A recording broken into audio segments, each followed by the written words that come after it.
Hi guys, well, welcome to the show. It's Thursday, May 31st. So happy to be here with you on our digital stream inside the Fox 5 DC newsroom. I am Molly Nevola with some of your top headlines today and any of the breaking news that we have coming into our video streams. As you know, we do a live show in the middle of the day here at Fox 5 to kind of show you just what's going on that's live, what videos are trending, what's coming into us. Anything that breaks is going to go right away onto your YouTube stream. So thanks for joining us here on YouTube. You can follow along on our channel. If you subscribe to our channel, you can see when we go up for coverage, which is, like I said, usually in the middle of the day around 11:30 into the afternoon, as much as we have breaking news for you. You can see in our headline today that we're focusing a little bit hyper locally today. Ellicott City, Maryland continues to rebuild as they were totally pummeled with rain this past Sunday, enduring a lot of destruction to their main street in Ellicott City. That's 25 or so miles outside of Baltimore. And this morning, just a few moments ago, officials outlined their plans for precautions that are underway to prepare for the deluge of rain that is expected later today. So unfortunately, there is that big threat of rain. You can see right here with that shot that we brought to you earlier, but here's the White House. It's pretty dreary and drizzly out today, really humid, tropical conditions, really not ideal for the city to kind of undergo more of this rain and deal with the flooding, but we're going to kind of bring that to you. And like I said, officials outlined what they're going to do to help rebuild. There are people from the Office of Emergency Management and Public Works in the county that encompasses Ellicott City. So we're going to throw you that in just a second here, but also some other top stories.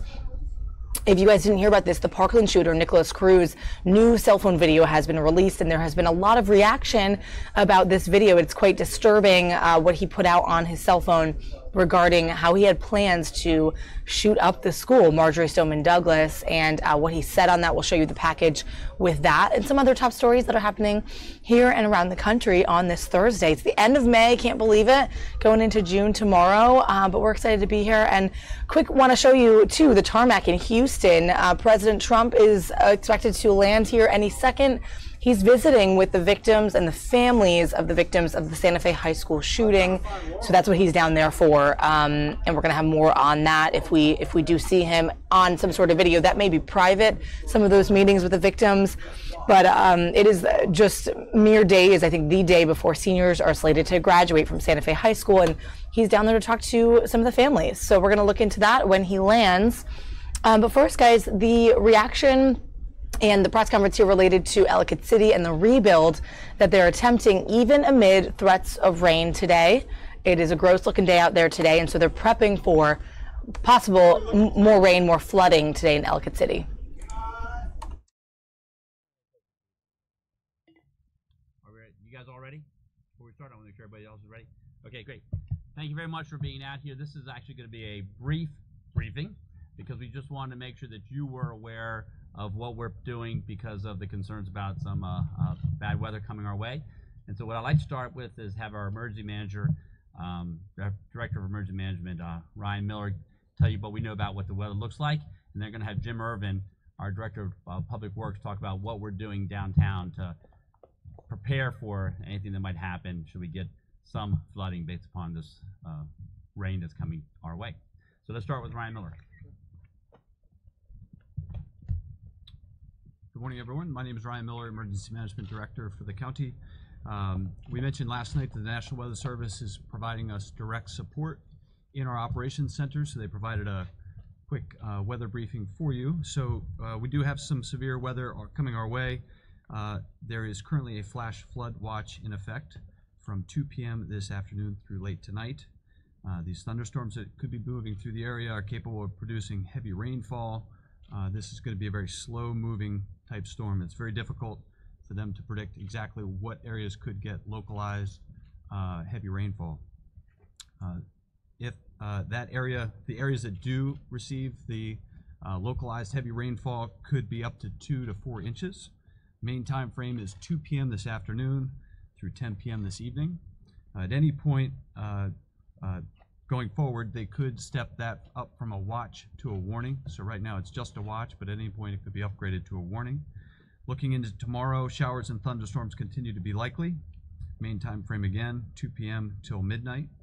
And then on into the weekend, Low pressure is going to move through the area. Possible heavy rain on Saturday and showers into Sunday. Again, could see local heavy rainfall in the 1.5 to 2 inch range.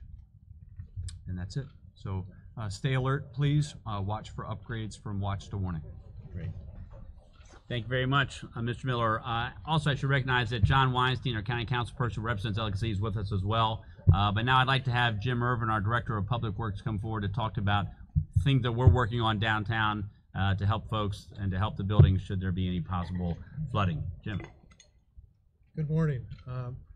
When people think about drainage, they see like storm drain inlets or the channels, but really what we have is a system down there that plays a critical role. Each part of the system is one part fails, the whole thing does not work very well. So we're starting at the basics, which are the channels, which is where all the receiving water goes to get out to the Patapsco River. They were filled up with an incredible amount of debris during the storm, and we've been concentrating and focusing on pulling out the blocks and plugs that are along the downtown area. Particularly at Tiber Alley, we had a huge block which we took out there. And at Ellicott Mills Drive, there was a substantial amount of debris, particularly where the building had collapsed. And all those materials were pulled out, including some of the historic millstones that we pulled out of the pile there. So the channel's been opened. Above that, there's a lot of trees that have been knocked down in the channel. We've been cutting those out to provide conveyance on that. The water from this, actually, that falls on the city that gets out onto the street is collected along the gutter line of the town. And we lost a number pieces of the curb and gutter where the water drains down to the inlet. We've put in temporary curbs, several hundred feet of temporary curbs and sandbags where the inlets are to get the water into the storm drain system and trying to keep them out of the open sidewalk areas. So that's underway. The other area that we've been working on too is the actual collection system, which includes the storm drain inlets and the pipe systems that run all up and down Main Street. A lot of the inlets are filled up with sand and bricks from the sidewalk and miscellaneous debris from all the buildings, and we're cleaning those out as we speak. We're also trying to suck out the materials that are in the pipes themselves so we have as much capacity to process the stormwater into the channel system. So it's a lot of different parts. There's probably hundreds and hundreds of feet of storm drain that you don't see when you walk down there that are critical that we're working on.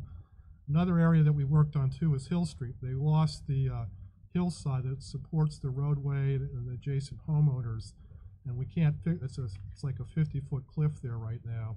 And so what we did to provide temporary protection so that the road doesn't get further eroded is we have hung tarps along there, keep the rainfall from eroding the sides of the slope there. So that was done yesterday, and we've also got a crew working through the channels that you don't see directly up and down between West Main Street and the lower end of town. So a lot of work. We're going to continue at it.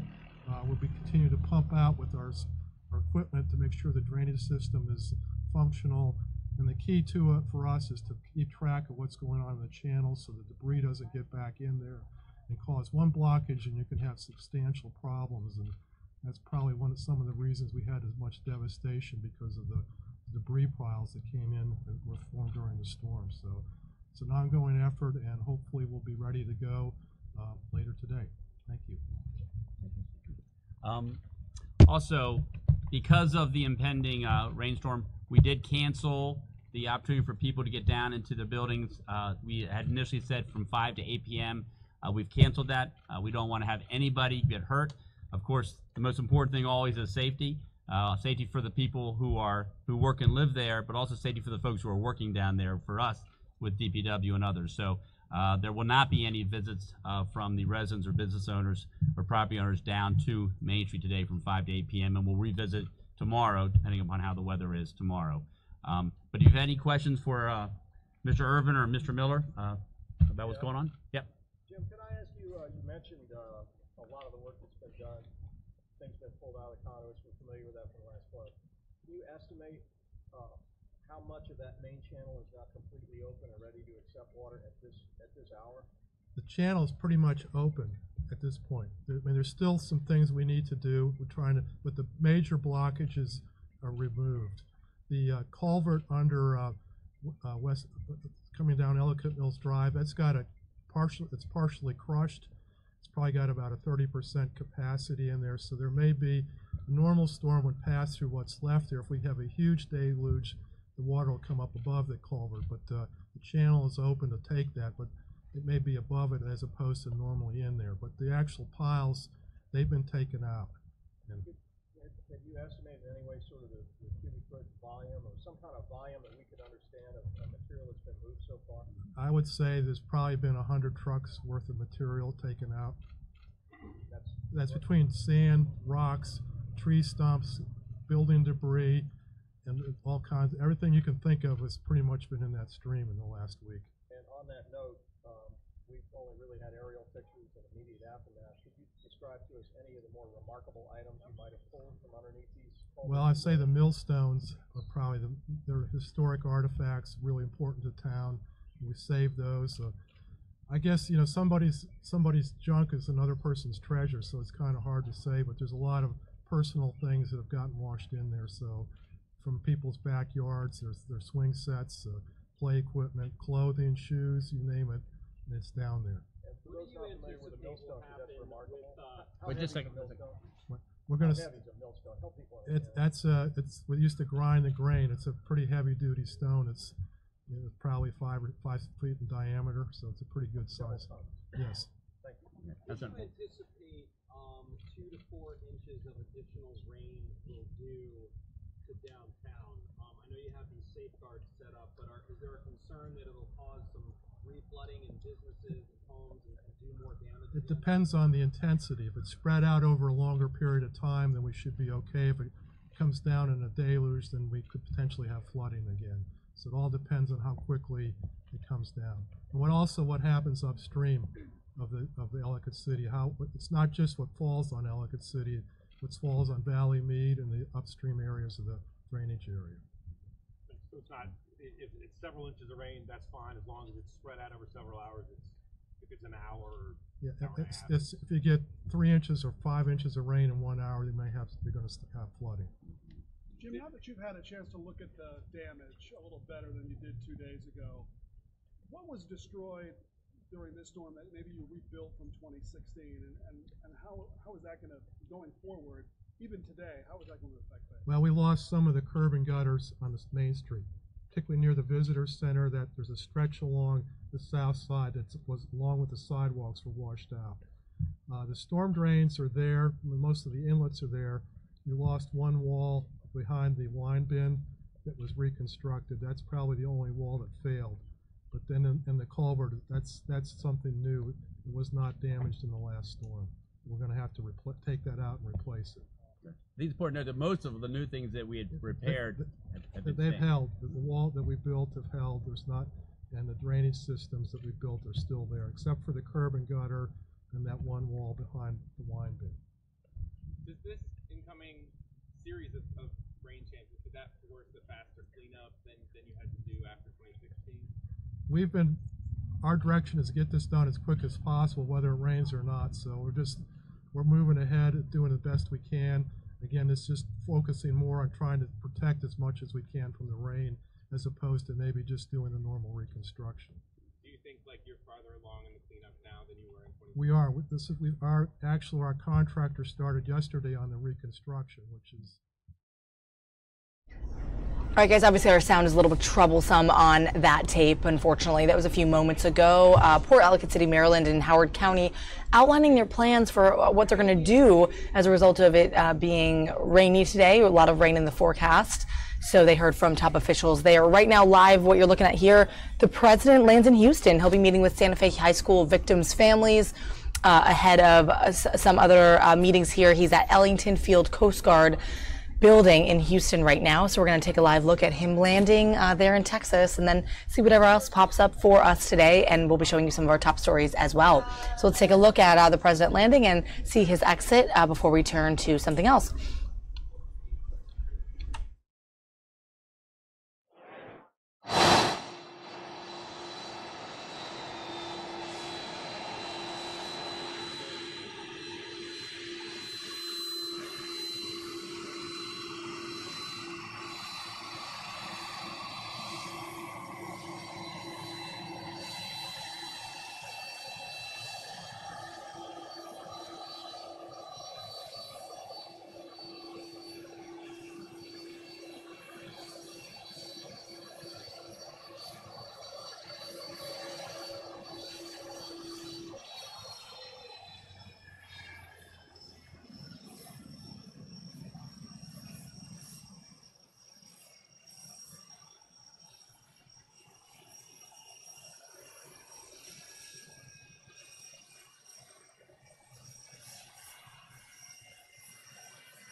que están a mi derecha, que están esperando, son familias desbordadas, eso es lo que nos hicieron aquí. Son familias desbordadas que están esperando obviamente la llegada del presidente Donald Trump, que hace unos instantes bajó de las escaleras de este aeropuerto Ellicott y bajó de su avión presidencial. Ustedes los compañeros, en unos minutos más, el presidente Donald Trump estaba reuniendo con familias de las víctimas del tiroteo, de la masacre en las escuelas de Parkland.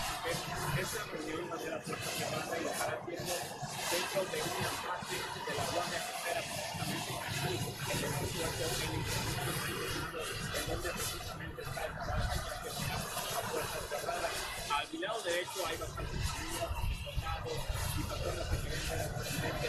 Todos los medios de comunicación realmente estuvieron que están conectados con servicios de prensa.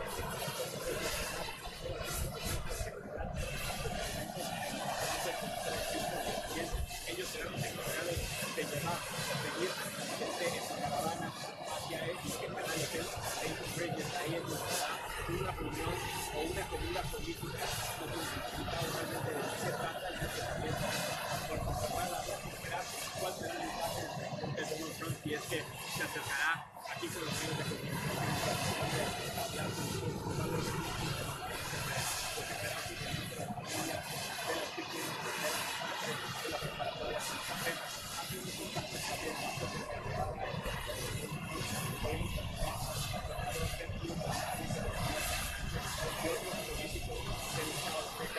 le dieron la bienvenida al presidente Donald Trump justamente ahí debajo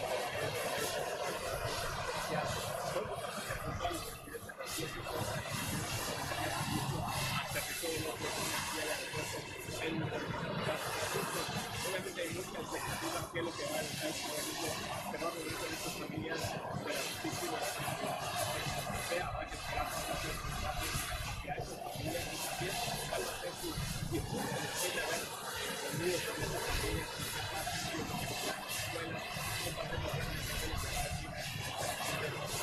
aquí en express prácticamente a la después de reunir con las familias, ahí es donde se van a separar porque ahí son 6 leyes, ahí tenemos un equipo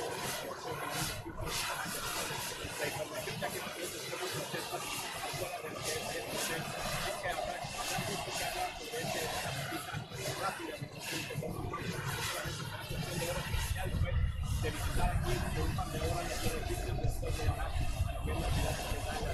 Es que será un día bastante ocupado para el presidente Donald Trump. No sabemos realmente de qué se trata la reunión de mañana. Eventos políticos, probablemente será un evento para campaña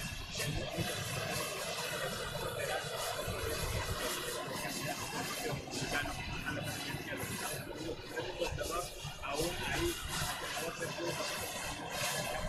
y otros miembros de la política en Texas, dándole la bienvenida al presidente Donald Trump. Ha sido ya varios minutos de plática que han estado ahí justamente debajo de lo que es este avión Air Force One que quedó muy puntual a las 10:50 minutos. Se espera que el presidente Donald Trump después de aquí en unos minutos más traslade lo que es la parte de la guardia costera aquí del sitio de la ahí a puerta cerrada con el avión, con las familias de las víctimas de la masacre en Santa Fe, con varios minutos aquí. Con la expectativa de que si acaso el presidente Donald Trump se acercará ante los medios de comunicación, ya que también aquí a mi derecha hay varias personas familiares destinadas con lo que me dijeron, obviamente esperando que esperemos que se acerquen para allá también hacerle unas preguntas de las víctimas,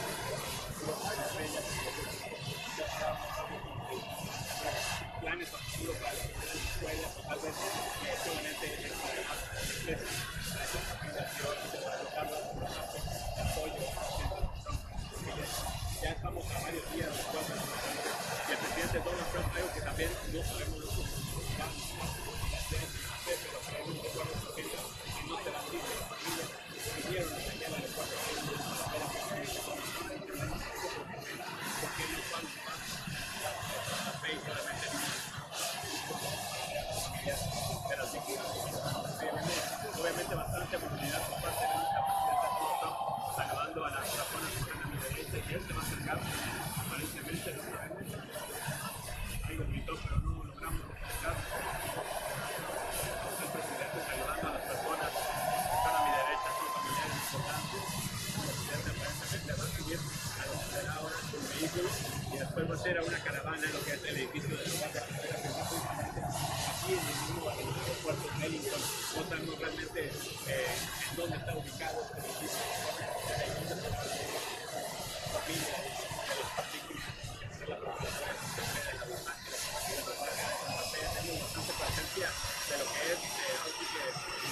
espacio secreto, sino también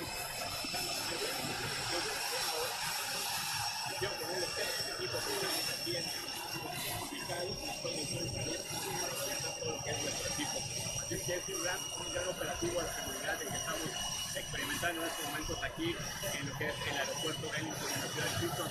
Hay una gran caravana de lo que es el departamento de policía de Houston, quienes serán encargados de llevar al presidente a un operativo de seguridad a sus vecinos, tener vecinos conscientes con nosotros, es llegar al edificio de la Puerta Costera para unir a las familias de la masacre de la preparatoria San Café. Después de aquí se trasladará a lo que es el Hotel St. Bridget, a lo que será un evento político, no se sábado, de hecho hasta el día de hoy se está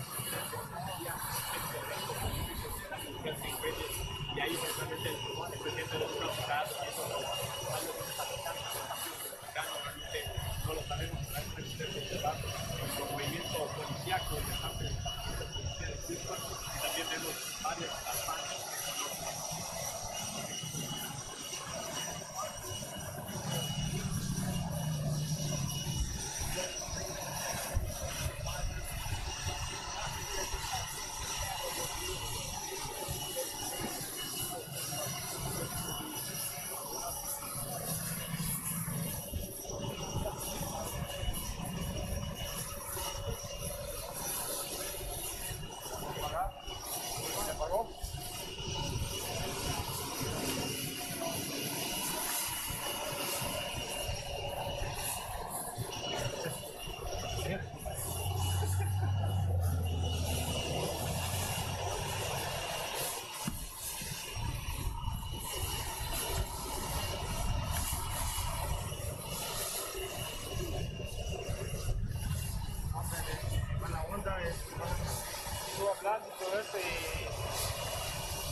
Están llegando ahí, no decían el programa está al aire, tenemos acá las dos. No, lo que pasa es que tenían que tomar el distinto. Al principio no se hacía, después de todo, pero luego tenemos la herramienta, nos ponemos a hacer como una cosita.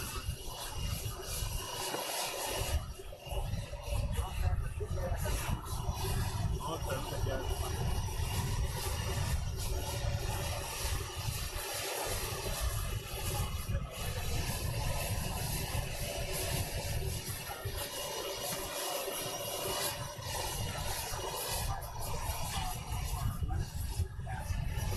Hi guys, if you're on with us, we're live in the DC newsroom here. You're looking at live video.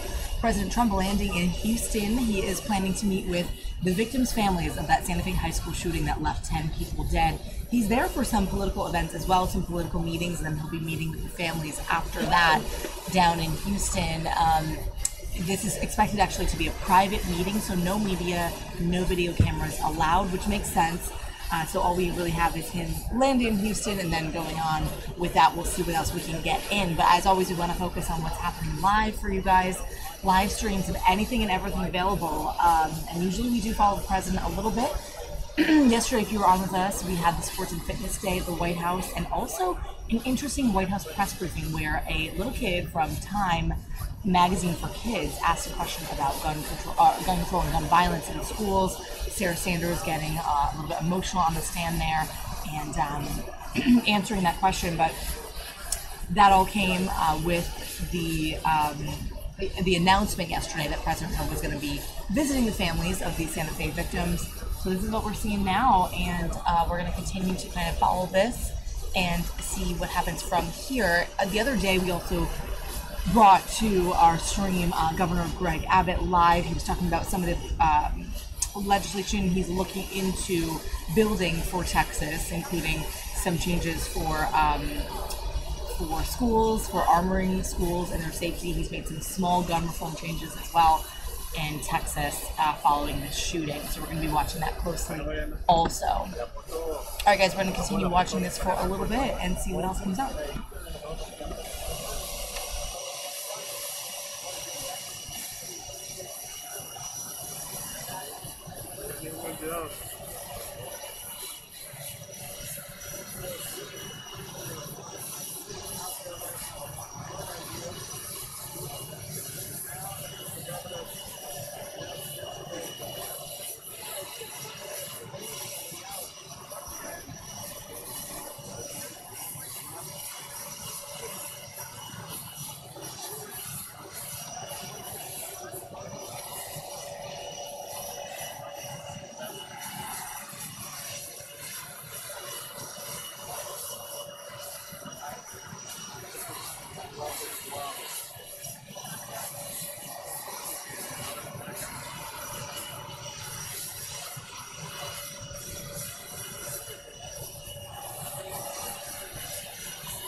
Location is Stone Douglas in Parkland, Florida. It's going to be a big event. Accused Parkland gunman Nikolas Cruz talking at length about plans to shoot and kill his classmates at Marjory Stoneman Douglas High School. A clear motive for the shooting has not been established. He describes how he lived in isolation, in solitude. Cruz goes into detail about how he's treated by classmates. I had enough of being told what to do and when to do. I had enough of telling me that I'm an idiot and a dumbass. Victims' families were given a written transcript before the video's release Wednesday. Andrew Pollock's daughter, Meadow, was one of the 17 people killed. What did my daughter ever do to this kid, this thing? Pollock says he's not going to listen to the audio. Should have just killed himself. Why do you got to go? What did these innocent kids, what did they ever do to him? Emma Gonzalez, along with other Stoneman Douglas students, tweeting after the video was made public and shared on the internet, criticizing the video's release, saying, "We don't want to see his face plastered everywhere we look." It's unclear exactly when the video was recorded. Cruz was ultimately apprehended off school grounds. He's now charged with 17 counts of murder and 17 more counts of attempted murder. Lauren Blanchard, Fox News. Well, this was a dinner last night between U.S. Secretary of State Mike Pompeo and Kim Young-chul, the highest-ranking North Korean official to visit the United States in nearly 20 years. They released the menu, which included filet, but the main entree was really this proposed summit. They looked happy enough having dinner, and not long after Secretary of State Mike Pompeo left the building, he tweeted this: "Good working dinner with Kim Young-chul in New York tonight. Steak, corn, and cheese on the menu."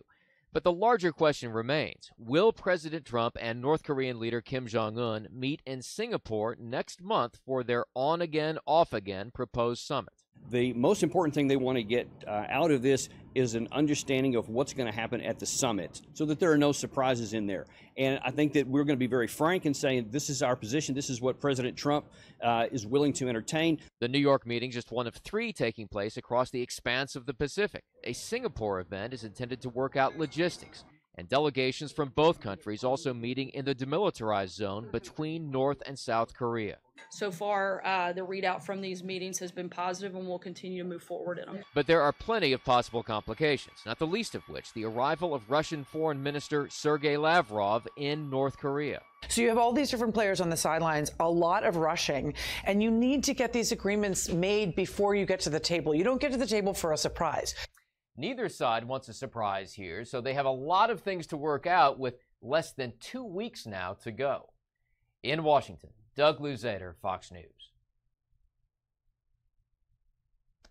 A direct call to 911, all with the click of a button. It's a new panic button feature on the Uber app. How it works is while you're riding, you go into the app. On the home screen, there's now a safety toolkit. On that safety toolkit is several features. One of the main features is a red emergency call button. It's a quick way to contact first responders if something were to go wrong during your trip.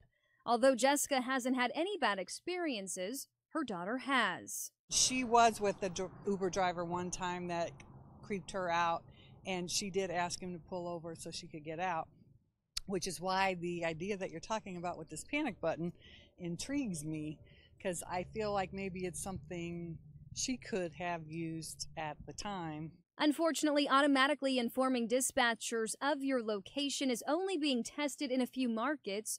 Although riders we spoke to say they would prefer having that feature, they still like the idea of the panic button. Would definitely make it a lot more a peace of mind to relax you while you're in an Uber and if it's not a comfortable environment. I like the idea. I mean, hopefully none of us will ever have to use it, but it's nice to know that it's there.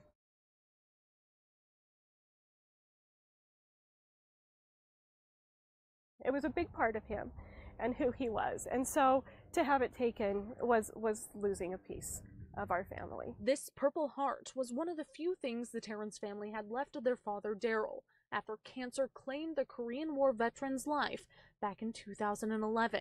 But just months ago, someone broke into his widow's home in Salt Lake, stealing anything of value and sentiment. All of my dad's awards and his urn and his flag. The heartbroken family desperately searched pawn shops but lost hope of seeing this ever again.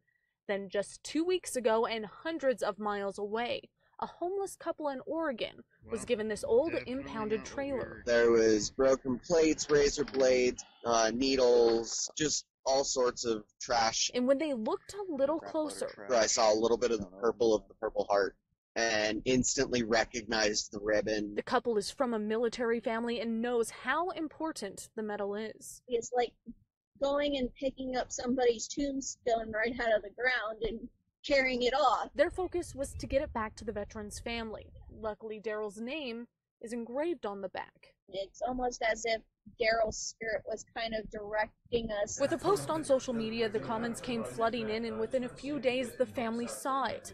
One of Daryl's daughters happened to be in Oregon and met with the couple on Memorial Day weekend to pick it up.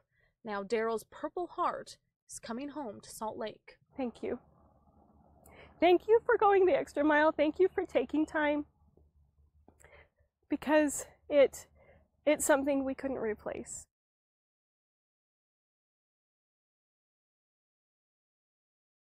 A nationwide shortage of truck drivers has led Congress to consider legislation that will allow teenagers to drive commercial vehicles across state lines. I feel like a lot of kids that's underage that probably waited like myself, they'll probably jump right into it because it's no longer a wait and, no limitations on where you can go or how far you can drive. Juwan Mack just turned 21. He has been ready to drive trucks for 3 years, but no one would hire him because he was too young. I tried to do other stuff, but if your heart's set on something, you're going to do it.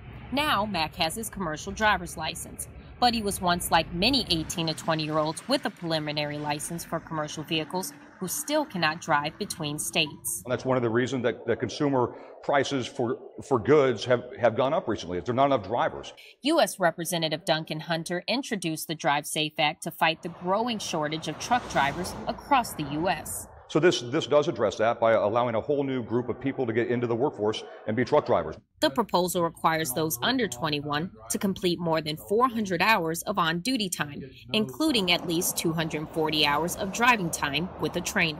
But the head of an international trade association for truckers' rights says younger drivers both lack overall experience and are less safe behind the wheel than their older counterparts. In fact, commercial motor vehicle drivers who are 19 to 20 years of age are 6 times more likely to be involved in fatal crashes. Association members say Congress should focus more on causes of driver turnover, like better pay and sleeping arrangements, not lowering age restrictions. In the meantime, states like Maine and South Carolina are implementing pilot programs to give high school students an early start on their commercial driver's license, so they can hit the road right after graduation. In Columbia, South Carolina, Therese Garnier, Fox News.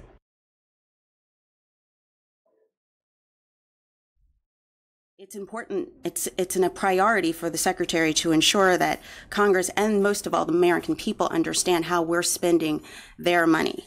So you will see that he has called on all of his leaders to ensure that we provide that transparency about what we're doing and how we're investing that money, not only in readiness, but also in long-term research and development, everything from with respect to the cloud or AI.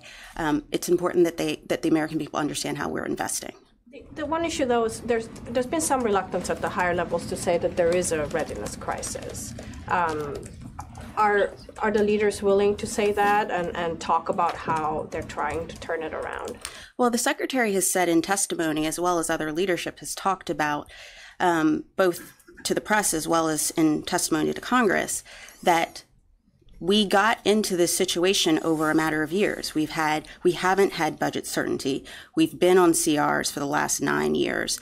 And that had an eroding effect on our capabilities and on our investments. So I think we've been very open about what the challenges have been long term. But make no mistake, the United States military stands ready to fight tonight, regardless.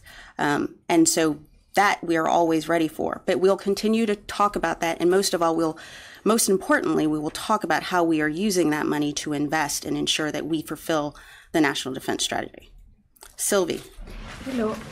I would like to talk about the unaccompanied migrant children. We spoke about them a few weeks ago, and I wanted to know if you have any news about that, if HHS, apparently their shelters are getting full, if they asked for some military bases to be used. So to date, I'm not aware of any requests for any military bases to be used. However, I can tell you that we are very open to providing facilities and working closely with them to ensure that their needs are met. Right here. Thank you, Dana. Rafael Salido from FA News. On North Korea, I have a doubt. Last week, when President Trump he canceled the meeting, one of the reasons that he gave is that nobody from the government had been invited to see how the nuclear facilities was destroyed.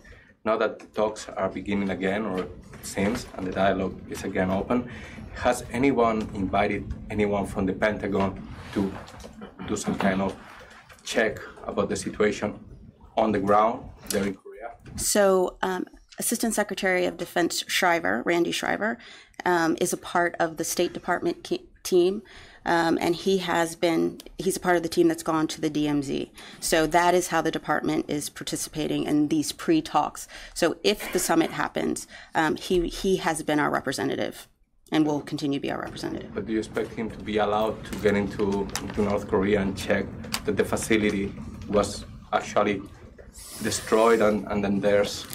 So what I can tell you is right now, all of these are pre-talks. And so it will be up to our diplomats and to the White House to determine how things move forward. But Secretary Shriver is a part of that team and he is representing the department. Bree. Thank you, Dana. Bree Jackson with Next Star Media Group. During the NDAA markup, some senators expressed concerns about children on military bases, specifically sexual harassment as well as child abuse. Can you give us an idea of what the concern is that people are seeing there on military bases and what's being done to address that? Well, abuse of any child, wherever it is horrific. And so we take that very seriously. And we are working with, there's actually a task force that PNR has, Personnel and Readiness has, to address some of these issues. But you also have to consider that there are different jurisdictions with respect to bases. So that can also complicate some of the reporting. But we are dedicated to working to ensure that all children on our bases remain safe and get the help that they need. Ma'am, we have time for a couple more. Okay. Tom. Thank you. I'll follow up, please, on two colleagues' questions. One in regards to Assad's remarks. From the podium earlier this year, when we discussed Manbij, we were told, I'm paraphrasing, that if attacked, U.S. troops would defend themselves. And then in the incident where forces crossed Euphrates River and were repulsed by SDF and U.S. forces, again, we were told that U.S. forces would defend themselves. Can we take those as templates as to how the U.S. forces react should Syrian forces attack SDF positions where there are U.S. troops? I think you should, any interested party in Syria should understand that attacking U.S. forces or our coalition partners would be a bad policy. Richard. Oh, yeah. Okay. My second one was on Lucas's question regarding militarization. On a scale of 1 to 10, I'm going to channel Lucas here. On a scale of 1 to 10, it could be dangerous. 1 being me win the Pulitzer, 10 being the Caps win the Stanley Cup. What's the ability of the United States military to blow apart one of these man-made islands? So I'm not going to actually use your scale. I appreciate it. I would just tell you that the United States military has had a lot of experience in the Western Pacific taking down small islands. Richard. Thank you. General, can you tell us anything about the situation in Al-Tanf and anything on reports from the region that there's some kind of discussions underway, the Russians, the Jordanians, and us, on the possibility of withdrawing from Al-Tanf? Sure. So situation remains status quo in Al-Tanf. We're there. Nothing has changed. That's just to the west is a deconfliction area of which we are one of the responsible parties. We would view the maintenance of that deconfliction zone as important, and we would view we review very gravely any actions that tended to change that. And that's really all I have on that. Elizabeth.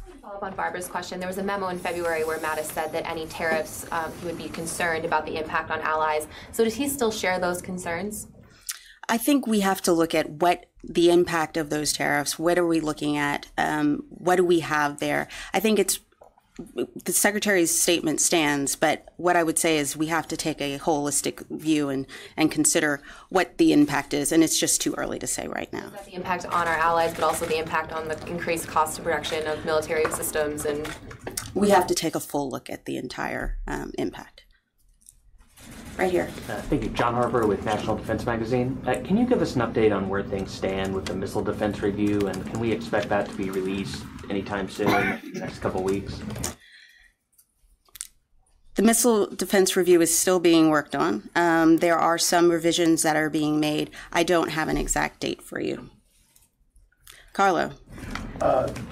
Thanks, Dana. On Tuesday, Todd Al-Sadr gave an interview characterizing the United States as invader country, and his new ruling class would not be accepting of a long-term or mid-term military presence in the country. Can you give me an update as far as what the status is in terms of how the building is trying to sort of adjust the strategy in preparation for the Sadr coalition sort of kind of making its mark in Baghdad? Well, first and foremost, it would be, I won't speculate on what hasn't been determined. The results and is still being worked out, and we respect the Iraqis' process. We stand with the Iraqi people, and we're willing to stand with them as their democracy continues to flourish. But these decisions will ultimately be made by Iraq's leaders. Right here. Hi, Ben Warner with U.S. Naval Institute. And just a question, do you have an update on Admiral Roden's retirement? Secretary Mattis is supposed to, I guess, decide whether he's going to take the recommendation and bump him from a 3-star to a 2-star? I don't have anything on that, but I will come back to you. Right here in the middle. Nick Schiffrin from PBS NewsHour. Hey, two questions. One, back to North Korea. This may be too early to ask this, but has there been any discussion at all, whether in New York or in the DMZ, about joint military exercises being part of the discussion between the U.S. and the DPRK going forward, whether to continue those or to reduce those, and the same thing on U.S. troop presence in South Korea? Have those discussions at all happened? And General, if I could just ask you a follow-up on your statement earlier about the U.S. military having a lot of experience in the Western Pacific. taking down islands, just making sure you were referring to World War II, and what message are you trying to send China? Sure. It's just a fact. We have a lot of experience in the Second World War taking down small islands that are isolated. So that's a core competency of the U.S. military that we've done before. Shouldn't read anything more into that than a simple statement of historical fact. As to North Korea, the point I'd make is we got to where we are in negotiations because we supported the president's maximum pressure campaign, which involved a certain troop level in Korea and involved joint exercises with our ROC and other partners in the region. So I wouldn't necessarily look for any of those variables to change going forward. Ryan. Thank you for doing this. Just to follow up on the South China Sea man-made islands issue, obviously there's been increased militarization. The Pentagon has said that China's incurred increased militarization, bomber flight landings, the missile deployments. There seems to be no slowing down. There was a report that they performed an unprofessional interaction with U.S. vessels while they were conducting a FONOP. This doesn't seem to be working in terms of deterring China. Do you anticipate them changing their behavior anytime soon? Sure, I couldn't answer for what China will or won't do. I can tell you that we're going to continue to conduct freedom of navigation operations as allowed by international law, and we're going to continue to do the things that we're doing. I couldn't speculate as to what China's actions in the future might or might not be. Are any additional measures beyond FONOPs being considered in order to... That's really all I got on the subject. Thank you all very much.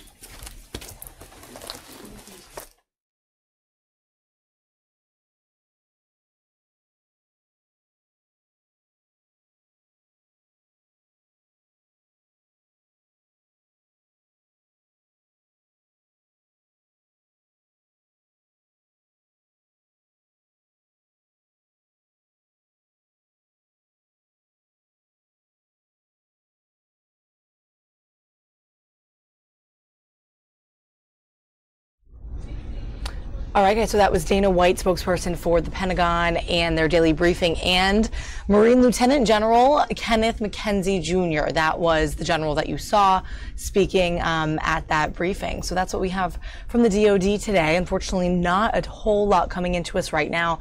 Looking around for what to bring to you on this hazy, pretty rainy, really tropical day in D.C. Check it out. That's what it looks like right now.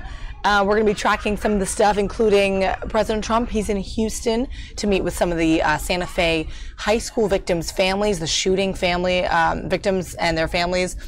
And that will be private in meetings, so we actually won't have cameras inside of that or video of that, unfortunately, to show you. But kind of jumping around to some other things today. If you guys were following, Kim Kardashian was in town yesterday. She visited with President Trump to vouch for the pardoning of 62-year-old woman Alice Johnson, who is in prison. So we're talking about prison reform. She's in prison for a first-time drug offense.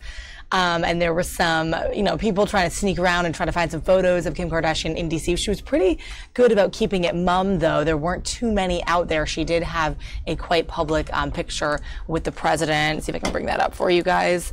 But other than that, we didn't see too much more from that story. Ellicott City continues to prepare as the threat of heavy storms is bringing more flooding in Maryland. Also a story that is quite regional, but also making more national headlines as well, just because this rain is just really decimating their Main Street area. Unfortunately, a lot of small businesses affected by that flooding on Sunday. And in some sports news, the Caps beat the Golden Knights last night 3-2. The series is now tied 1-1 in the first game back here at Capital One Arena. Actually, the first Stanley Cup final game ever to be here in DC is going to be on Saturday. So tons of road closures down there in the downtown area. If you are from the DMV, you know what I'm talking about, where that is in Chinatown. So if you're on with us and you're a fan, let us know. Although I do know I have some of you guys from Vegas on the stream. So anyway, may the best team win, I guess, right? All right, let's go to some other top stories today, guys. Some of the packages that we've been preparing from here and around the country from some of our sister stations. Burning out and falling apart and falling into major depression. As editor-in-chief at OC87 Recovery Diaries, mental health advocate Gabriel Nathan does part of his work inside a bustling coffee shop. It's here a couple of days each week where Nathan fine-tunes essays written by those who've overcome mental illness for publication on the OC87 website. The doctors told her husband she would never get better. This piece is from Ellen Sue, a local woman who survived the mental health system of the 1960s. It's an essay about her mental health recovery and her journey. That journey takes a more literal form when, at the end of the day, Gabriel and a guest hop into his rolling billboard for suicide prevention. My daily driver is Herbie the Love Bug. Yeah, that Herbie, the 1963 Volkswagen Beetle from the iconic Disney movie comedy.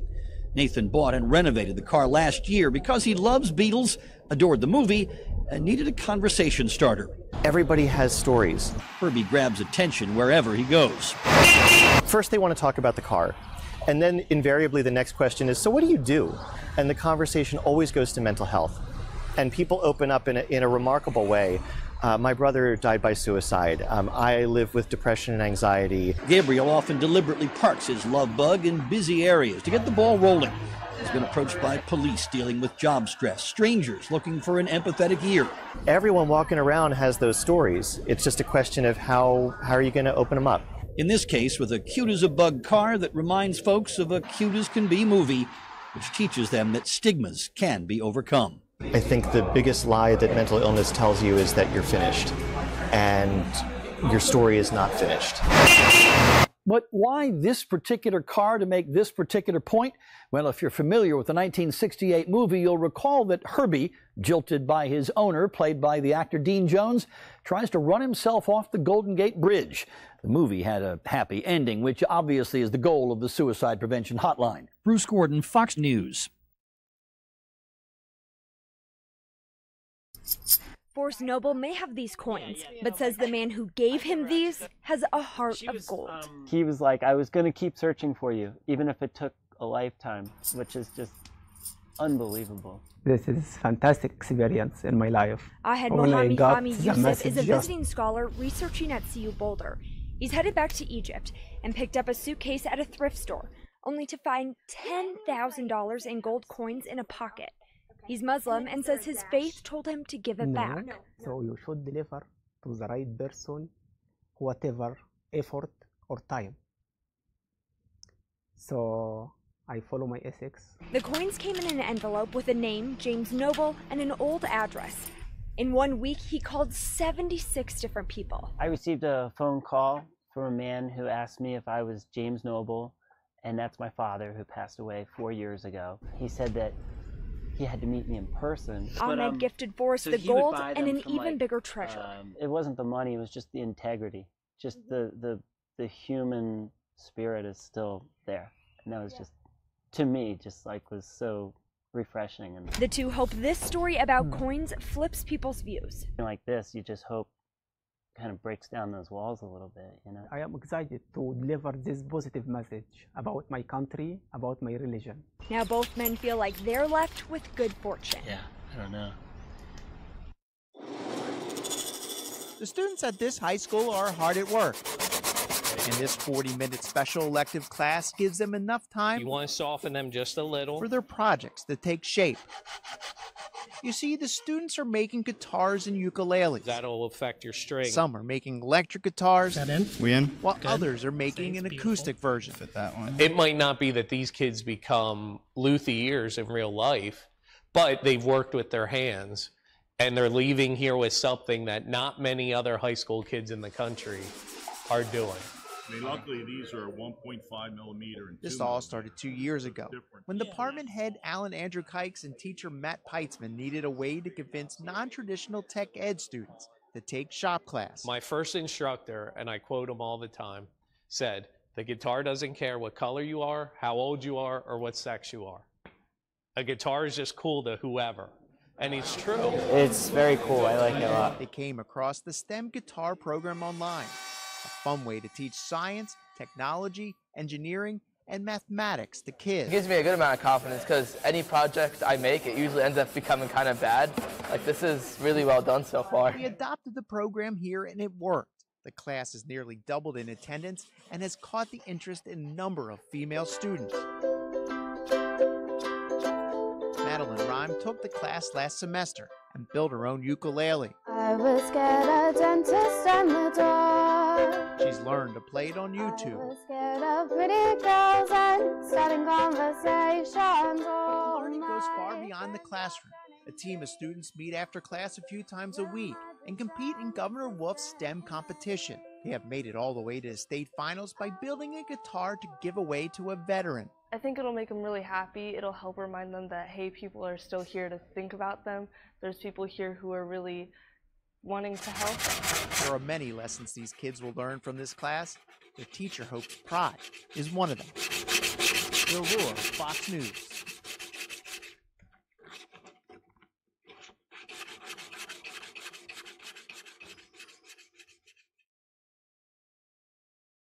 More destroyed homes and evacuations as the lava from the Kilauea volcano keeps spreading. It's really hard to believe, you know, especially when you see how little is left of a big house. And really, it's all just ashes. Authorities ordering new evacuations in 2 more coastal neighborhoods over fears the lava could cut off the few remaining escape routes. And it's moving fast. At one point last night, it flowed about 800 yards in the span of just over an hour. Another very active night, and we're still monitoring a couple flows. The National Guard tells us a number of lava walls have formed, essentially acting as a dam.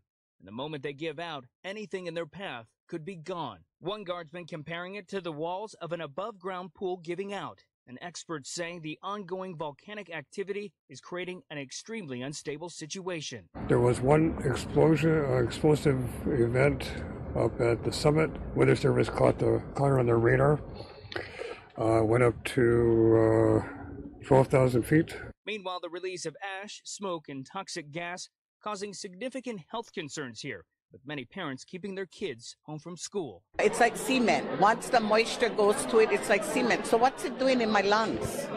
You know, It's scary. Yeah. At least one cruise line, Norwegian, has canceled its stops here due to air quality concerns. The company says it will make a decision about returning to its normal schedule next week. On the Big Island of Hawaii, Jeff Paul, Fox News.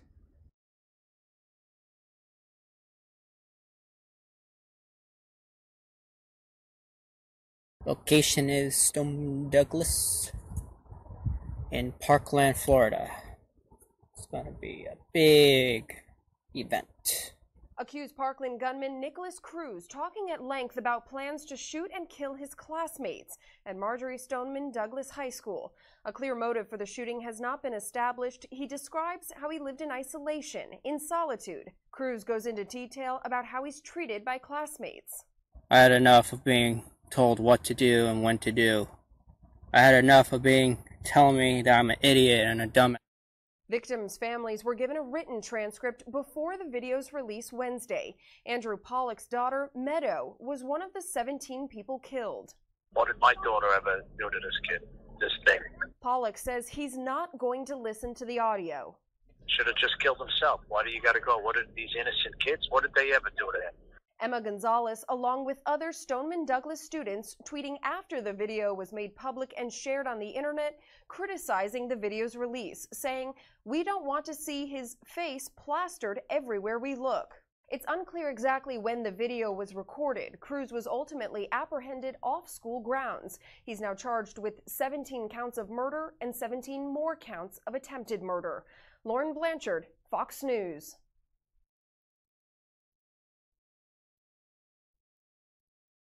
It's been over a week since a gunman opened fire at Santa Fe High School in Texas. The May 18th shooting leaving 10 dead. We want, in fact, we demand action to prevent another shooting like what happened at Santa Fe High School. Over the last 3 days, the governor of Texas, teachers, parents, and students coming together to address school safety. Among those gathered, students from Santa Fe High. I got to tell you, these kids are inspiring to see the way that they are handling this in such a mature fashion. Coming out of the meetings, 40 specific recommendations, including a call for greater law enforcement on campus. One of the key demands that we heard repeatedly from teachers, from students, from parents was the need for greater law enforcement presence at our schools. And while Texas rolls out its safety plan, a young reporter striking a chord with White House Press Secretary Sarah Sanders on the threat kids face from school violence. Mental health is to worry about the fact that we or our friends could get shot at school. There is nothing that could be more terrifying for a kid to go to school and not feel safe. So I'm sorry that you feel that way. The White House School Safety Commission is scheduled to meet again this week as they work on a national plan to address gun violence in our schools. In Houston, Madeline Rivera, Fox News.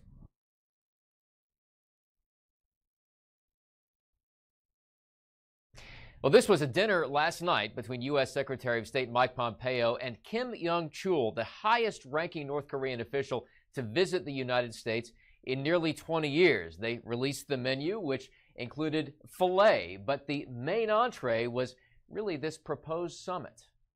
They looked happy enough having dinner, and not long after Secretary of State Mike Pompeo left the building, he tweeted this: "Good working dinner with Kim Jong-chul in New York tonight. Steak, corn, and cheese on the menu." But the larger question remains, will President Trump and North Korean leader Kim Jong-un meet in Singapore next month for their on-again, off-again proposed summit? The most important thing they want to get out of this is an understanding of what's going to happen at the summit so that there are no surprises in there. And I think that we're going to be very frank in saying this is our position. This is what President Trump is willing to entertain. The New York meeting, just one of 3 taking place across the expanse of the Pacific. A Singapore event is intended to work out logistics, and delegations from both countries also meeting in the demilitarized zone between North and South Korea. So far, the readout from these meetings has been positive, and we'll continue to move forward in them. But there are plenty of possible complications, not the least of which the arrival of Russian Foreign Minister Sergei Lavrov in North Korea. So you have all these different players on the sidelines, a lot of rushing, and you need to get these agreements made before you get to the table. You don't get to the table for a surprise. Neither side wants a surprise here, so they have a lot of things to work out with less than 2 weeks now to go.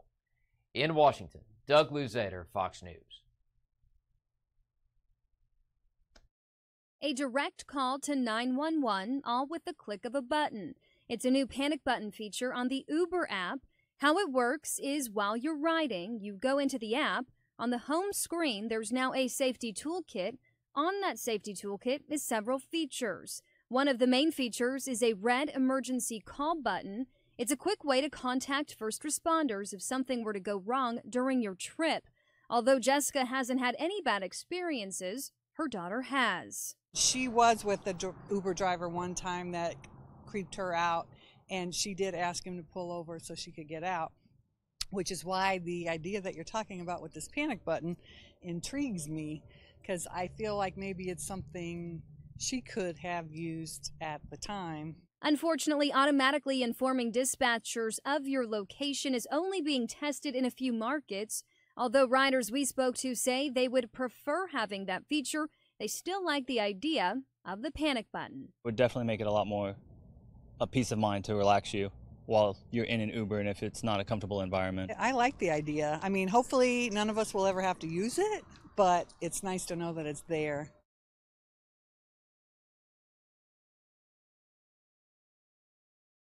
It was a big part of him and who he was. And so to have it taken was losing a piece of our family. This Purple Heart was one of the few things the Terrence family had left of their father, Daryl, after cancer claimed the Korean War veteran's life back in 2011.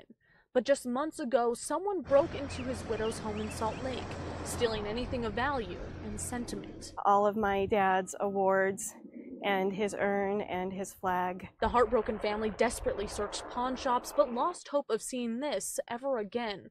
Then just 2 weeks ago and hundreds of miles away, a homeless couple in Oregon was given this old impounded trailer. There was broken plates, razor blades, needles, just all sorts of trash. And when they looked a little closer, I saw a little bit of the Purple Heart and instantly recognized the ribbon. The couple is from a military family and knows how important the medal is. It's like going and picking up somebody's tombstone right out of the ground and carrying it off. Their focus was to get it back to the veteran's family. Luckily, Daryl's name is engraved on the back. It's almost as if Daryl's spirit was kind of directing us. With a post on social media, the comments came flooding in, and within a few days, the family saw it. One of Daryl's daughters happened to be in Oregon and met with the couple on Memorial Day weekend to pick it up. Now, Daryl's Purple Heart is coming home to Salt Lake. Thank you.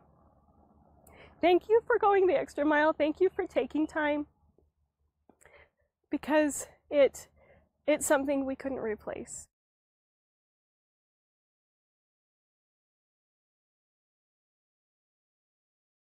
A nationwide shortage of truck drivers has led Congress to consider legislation that will allow teenagers to drive commercial vehicles across state lines. I feel like a lot of kids that's underage that probably waited like myself, they'll probably jump right into it because it's no longer a wait and, you know, no limitations on where you can go or how far you can drive.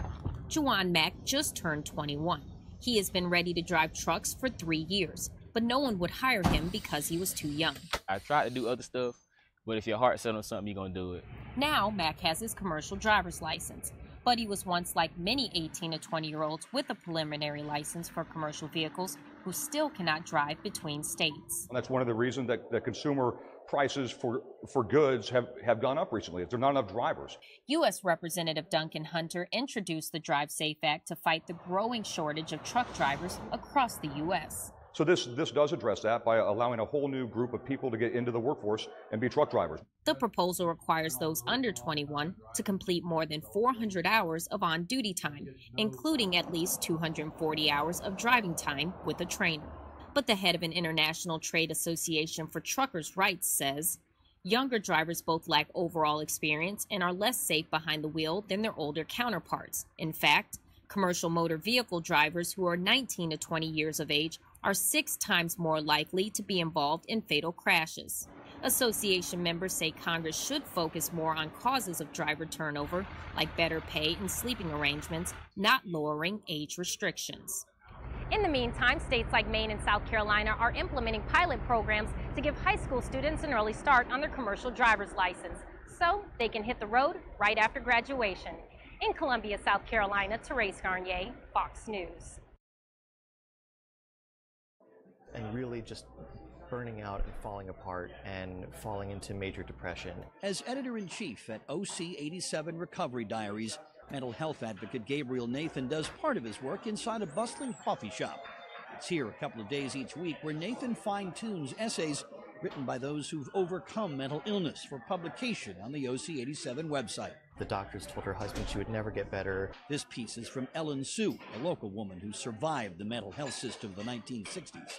It's an essay about her mental health recovery and her journey. That journey takes a more literal form when, at the end of the day, Gabriel and a guest hop into his rolling billboard for suicide prevention. My daily driver is Herbie the Love Bug. Yeah, that Herbie, a 1963 Volkswagen Beetle from the iconic Disney movie comedy. Nathan bought and renovated the car last year because he loves Beatles, adored the movie, and needed a conversation starter. Everybody has stories. Herbie grabs attention wherever he goes. First, they want to talk about the car. And then invariably the next question is, so what do you do? And the conversation always goes to mental health. And people open up in a remarkable way. My brother died by suicide. I live with depression and anxiety. Gabriel often deliberately parks his love bug in busy areas to get the ball rolling. He's been approached by police dealing with job stress, strangers looking for an empathetic ear. Everyone walking around has those stories. It's just a question of how are you going to open them up? In this case, with a cute as a bug car that reminds folks of a cute as can be movie, which teaches them that stigmas can be overcome. I think the biggest lie that mental illness tells you is that you're finished, and your story is not finished. But why this particular car to make this particular point? Well, if you're familiar with the 1968 movie, you'll recall that Herbie, jilted by his owner, played by the actor Dean Jones, tries to run himself off the Golden Gate Bridge. The movie had a happy ending, which obviously is the goal of the Suicide Prevention Hotline. Bruce Gordon, Fox News. Forrest Noble may have these coins, but says the man who gave him these has a heart of gold. He was like, I was going to keep searching.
Getting close, I guess.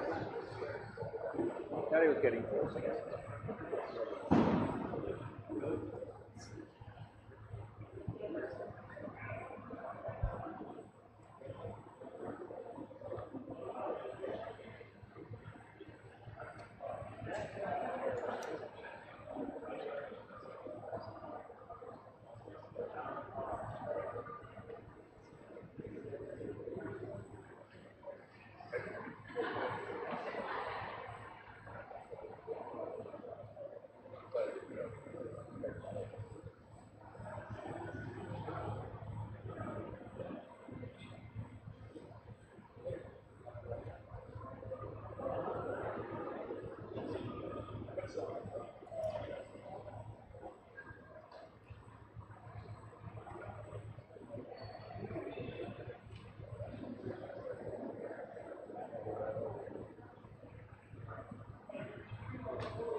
All right, guys, well, you might wonder why we have a still shot, or rather a video, just a stakeout camera at this airport hangar.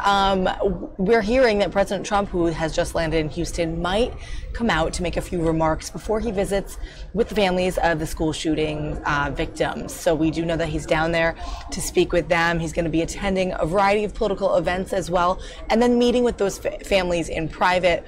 And we're told he is sort of still in this area, so he might come out to make a few remarks. And knowing him, we've seen him do that in the past, and even take the time to sort of usher over to some of the media and reporters at the White House when he embarks on a new journey. So we're going to see if he comes out and speak, and we'll stay here for just a second. Sources Kids TV, you can stream this.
Yeah, I want to be on.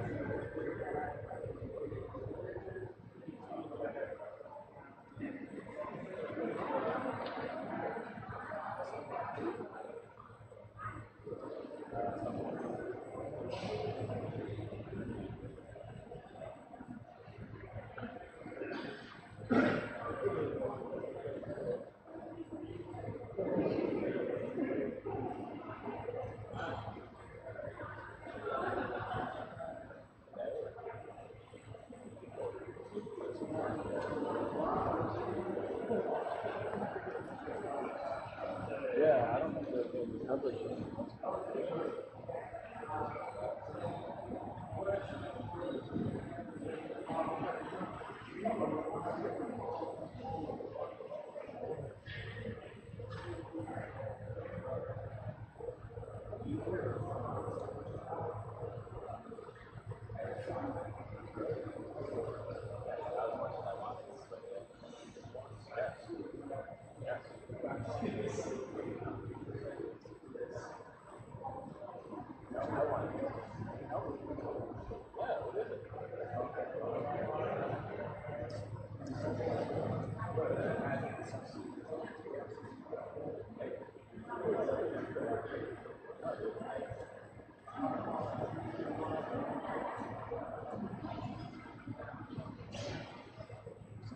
So we're live here at 6th Street and A Street. We're in the city of Laverne, and it was posted up behind someone's house. The people were still there all morning long while the tree was the bear was up in the tree, a brown bear.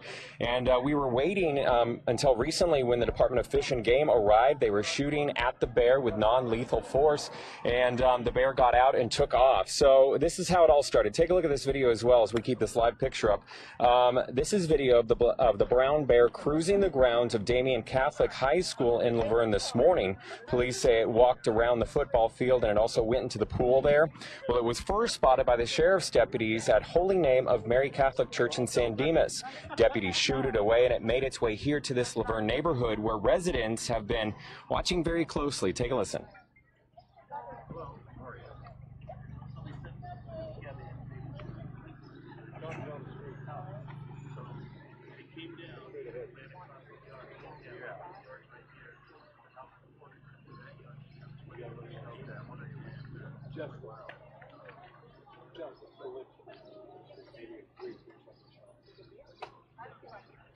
Back out here live, this is 6th Street and A Street in Laverne. Again, residents being told to shelter in place, not come outside, not monitor the situation. Police took off. We're not exactly sure where they are right now as they're in search of this 250-pound brown bear right now on the loose. We're live here in Laverne. I'll send it back to you in the studio.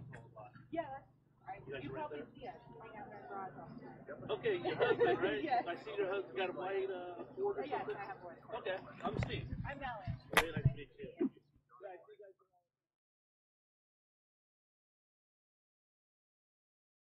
All right, guys, a quick live report there from our reporter at our sister station, Fox 11 in Los Angeles. Apparently, 250-pound bear was spotted this morning in those neighborhoods that you see below. And this is a live camera look. They're doing live hits back to their station in their morning show. It's in the 10 o'clock hour over in Los Angeles. But apparently, deputies saw it wander the streets somewhat peacefully and then it eventually ended up in a tree, which is what they often do. We've seen these on the loose. We've had even chopper live video of these bear hunts happen, and this one in a couple different neighborhoods here in the Los Angeles area, a brown bear on the loose. They're looking to tranquilize it and bring it back, and so it's still going on. This is an ongoing hunt for this brown bear on the loose in California. If we have any more reports from them, we'll bring that to you live, but we'll take it away from there for now and back to Houston at this hangar where the president is supposedly possibly going to come out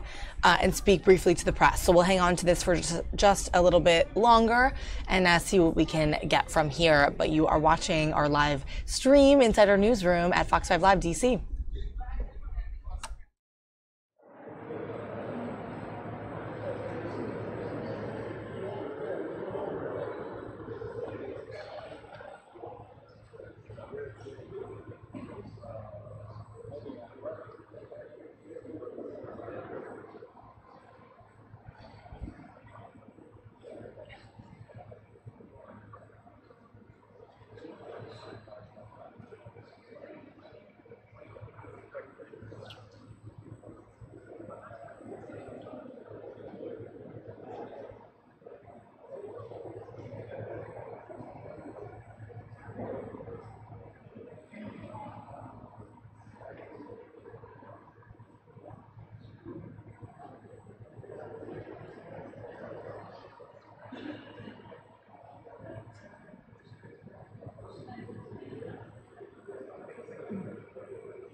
Yeah. He's running loose around here.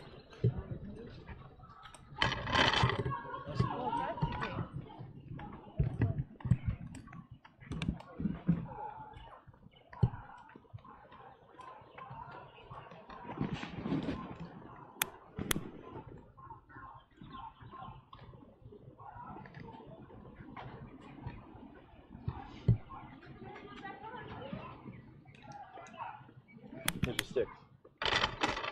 Thank you.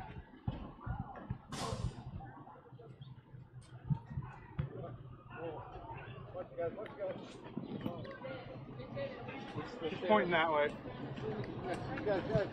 Ah.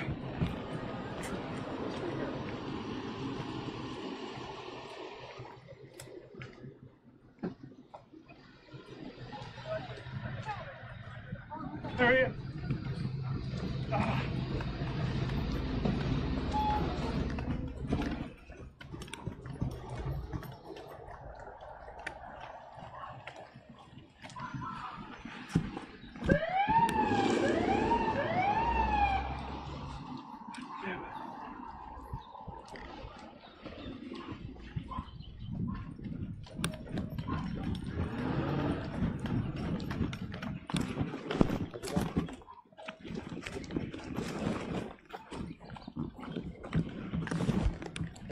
Days are behind me.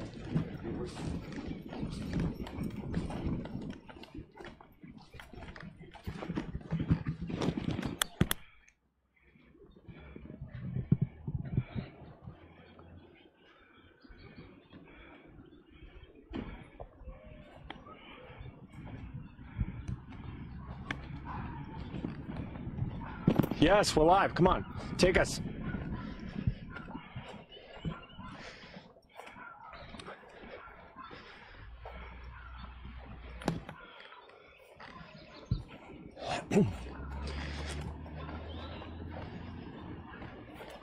All right.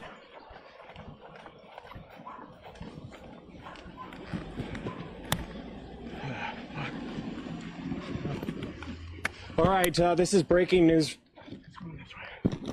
Yeah, hey, so we're in the neighborhood. We're following the police over here, and it looks like they've tranquilized the bear. It's actually Brian. Come back this way. Brian is on the move with me, my videographer, photojournalist. We're making our way. We're following the police. This is in Laverne. This was near A and 6th, and it looks like they've scared it out of the tree, and now it looks like there is a tranquilizer dart sticking out of the bear, as it's been going in and out of people's yards in this neighborhood right now. It's a large brown bear, 250 pounds. It's now in front of this house right over here with the American flag. You can see it right over here in the distance behind these bushes. We're going to keep our distance and stay behind these officers. You can see it's losing its balance right now, and it's going to go to sleep, hopefully, peacefully. And it's the Department of Fish and Wildlife that are also on scene here. They got here at around 9 o'clock this morning after this bear has been seen in and out of communities here in Laverne, and also people's yards and local schools. Bob Marla.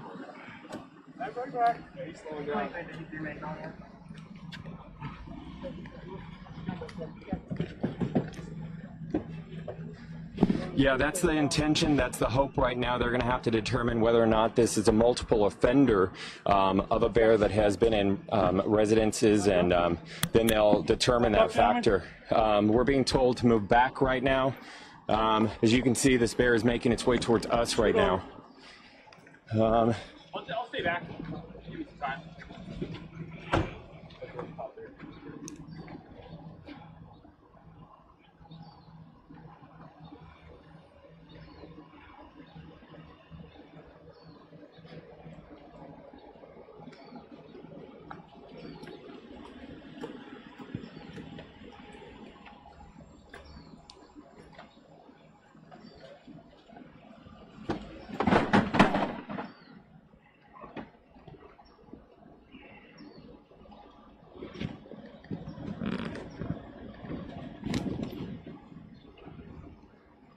Yeah, this was a bear that was spotted first there on the grounds of Damien Catholic High School in Laverne early this morning. Before that, it was over at the Holy Name of Mary Catholic Church in San Dimas. And, you know, it was spotted on some of the grounds of these schools. It was in the pools. It was like on the tracks. It was in the football area. And then it made its way to these neighborhoods, and police really did try to scare it away. They thought it went back up into the hills or wherever it was living. And it just made its way and posted up in that tree until Fish and Wildlife officials got here, and that brings us to right now. Like you say, it looks really sad, but again, these are people's homes, and you know, I was talking to lots of families. They have lots of small children and animals, so you know, a danger to itself and danger to the community right now.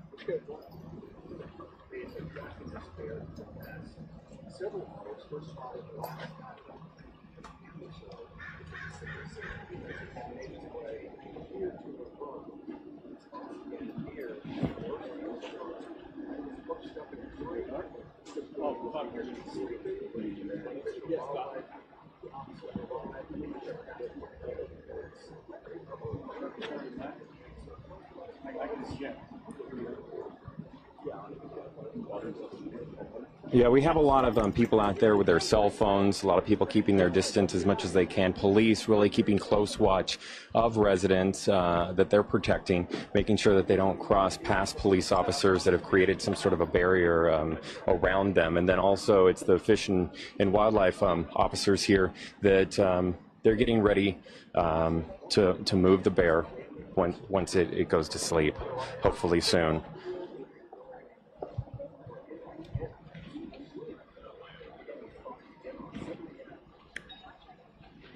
You know, I wish I had been able to ask that, but they've been so busy since they got here. They sped in here. Again, the bear had been here for several hours before they even arrived. Then they arrived at around 9 o'clock this morning, and right now, I really don't want to bother them asking them that, but I was doing my own research, and I think it doesn't take too long. And it appears that the bear may have been shot more than once. So.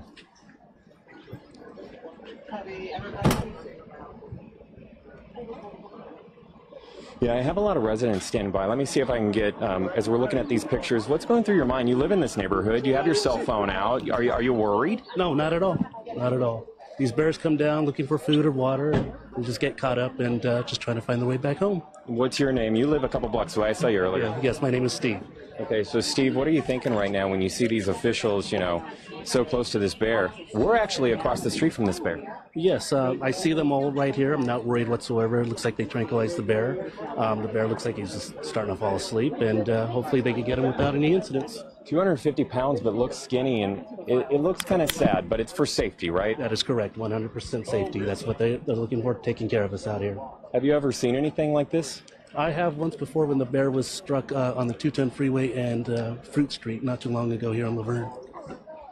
Yeah, I grew up in Ontario, not too far from here, and I just remember, you know, bear sightings more like Rancho Cucamonga and not really seeing it around here. But you say that, you know, in living here, you've seen bears before. That's correct. I grew up here. I've seen bears. I've seen, you know, lots of deers. We get a little bit of wildlife every now and then, a mountain lion or here or there, but nothing that's ever been too scary. How close are we to open area? We're probably maybe about 5 miles, if that. Okay. All right, and thank you for talking to us. So again, Bob Marler, we're looking at these live pictures right now. So the game wardens, they're going to be moving in right now. It looks like the bear is pretty much going to sleep, hopefully unhurt. That's my hope, at least.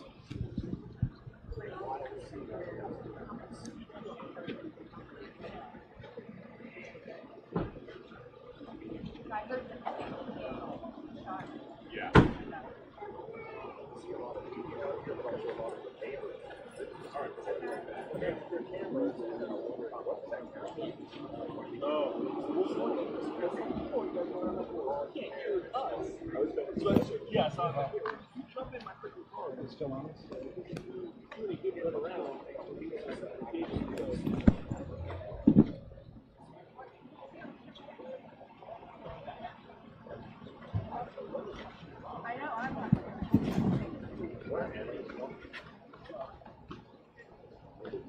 Yeah, right?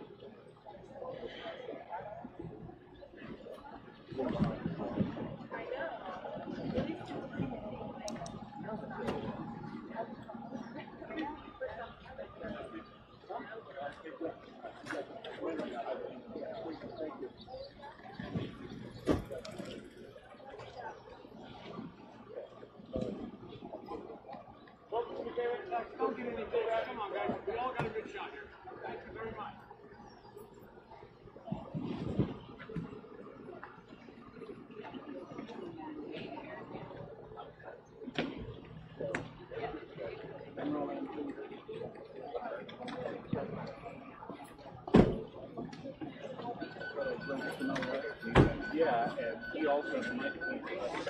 Yeah, and we have officers moving in right now that they're looking like they're going to assist in all of this, you know, because this is a heady guy, and they have the straps over there, so they're gonna make sure that he's muzzled and the safety of the officers before they determine whether or not they are in fact going to release him back out into his home. It's wild. That's the first touch we've seen.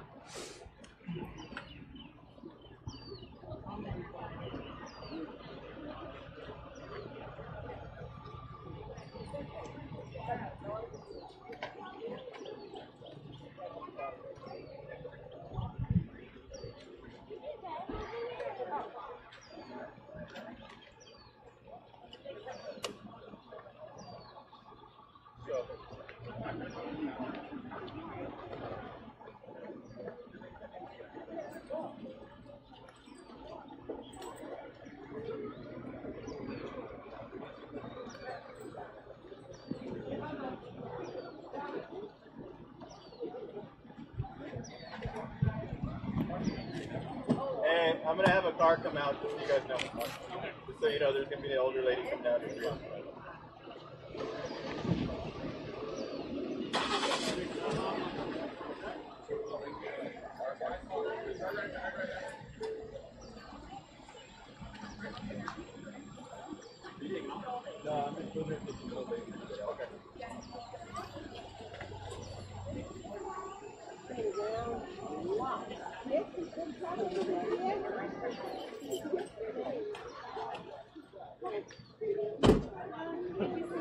Can you guys make some room so she can scoot on out this way, please?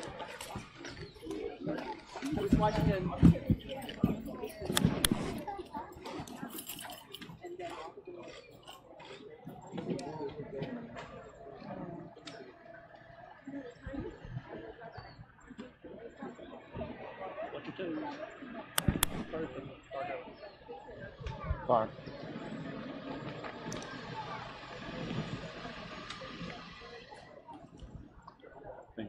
Yeah, of course.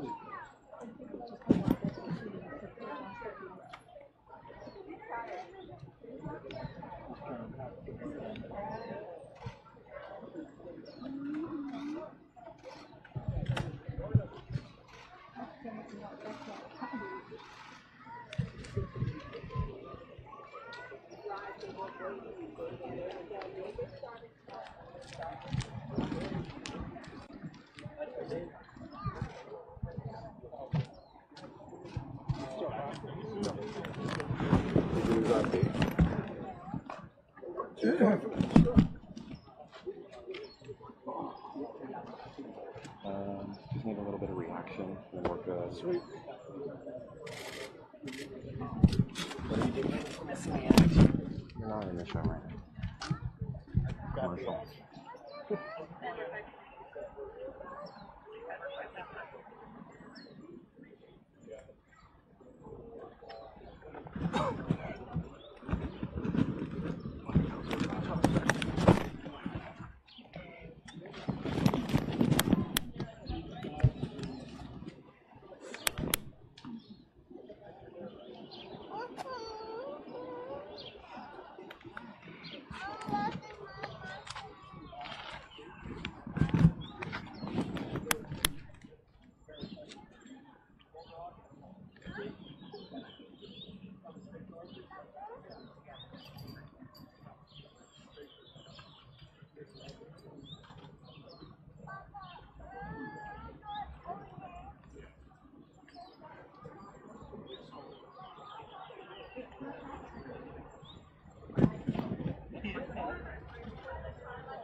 You're fine there. I'm just going to back Bye.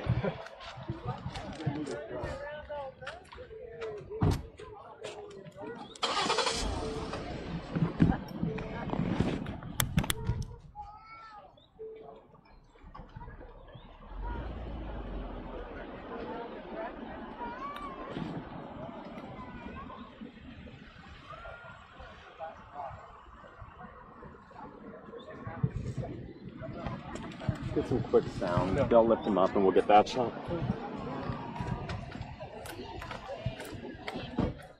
All right, we weren't on you before. I want to get your reaction now. So when you see all this unfold in your neighborhood, what's going through your mind?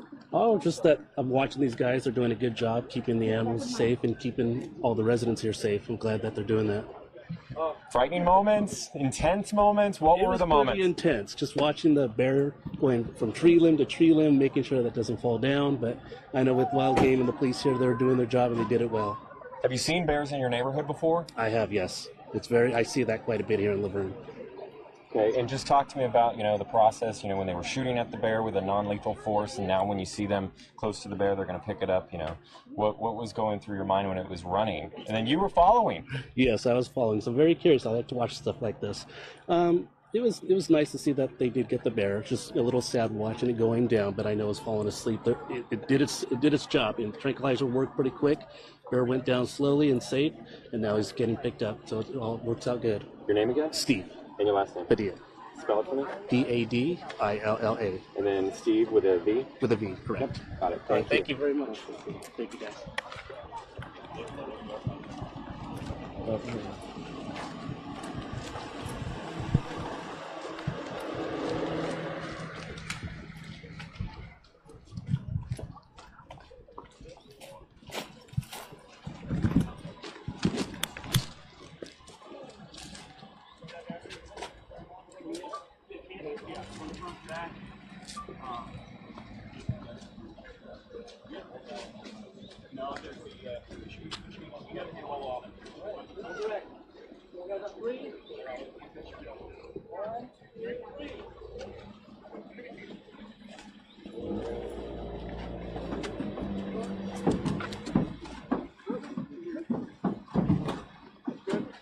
And obviously, as you guys can see now, the officials here are hoisting the 250-pound bear up onto that pickup truck, and of course they were doing their job here, just doing what they normally do. And apparently this isn't quite new for this type of neighborhood. They know where they come from. They know they eventually sometimes venture into these neighborhoods, and you know, they got to keep people safe. And I will say it was a little bit daunting to see them sort of, you know, see the dart, that tranquilizer dart in the bear, and see them remove it as well. But they kept a safe distance, and they left it in there for quite some time so that the bear was officially sedated before they transported it. But it's a pretty amazing process, and really some amazing videography from our sister station in Los Angeles. So again, they're in the Verne, California neighborhood, and speaking with some of the spectators, you can see that this wasn't so surprising for some of them, but a really interesting event. We'll see if they talk to anybody else.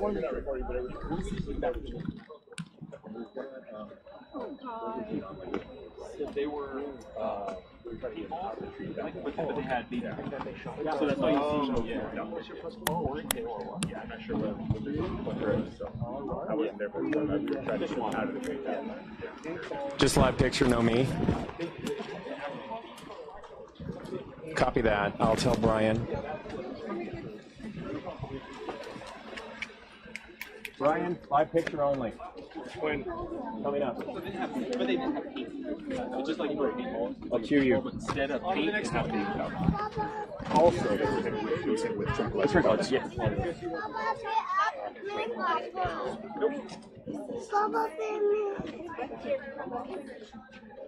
All right, what's your name? Jenna. Last name? Kelly. K-E-L-L. He's just sleeping, Papa. He's just sleeping. You can take him back.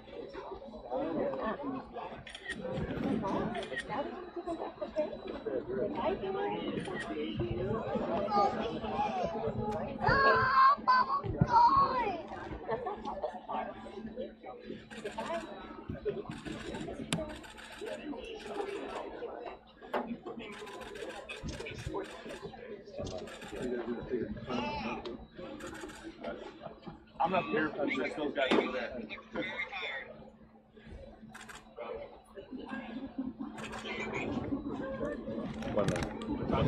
It's not gonna hold.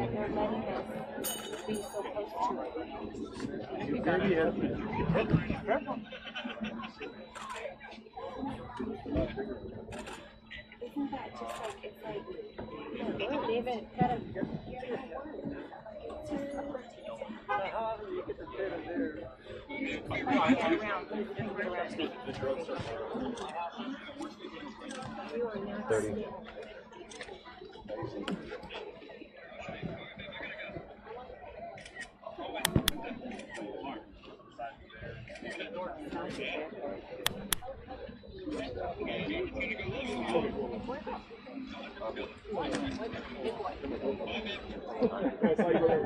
Stand by. Bear's a boy, 300 pounds. Yeah, well, I knew you were going to pop it out.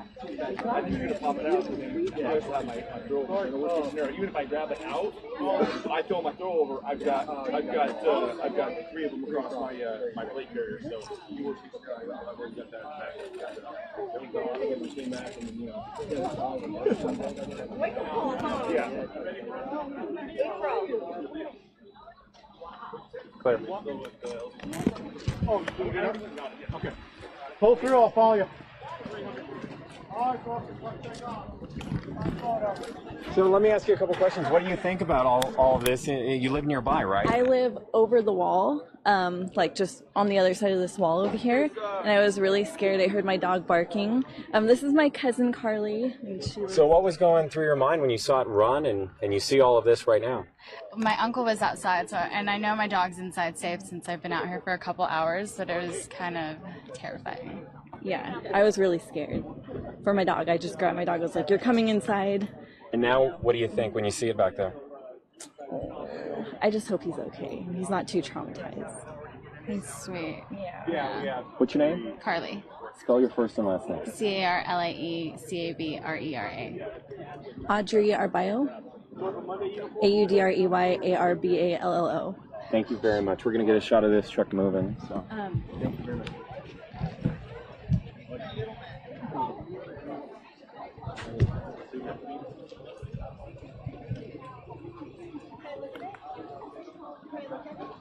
Real quick, yeah. Get ready to take off.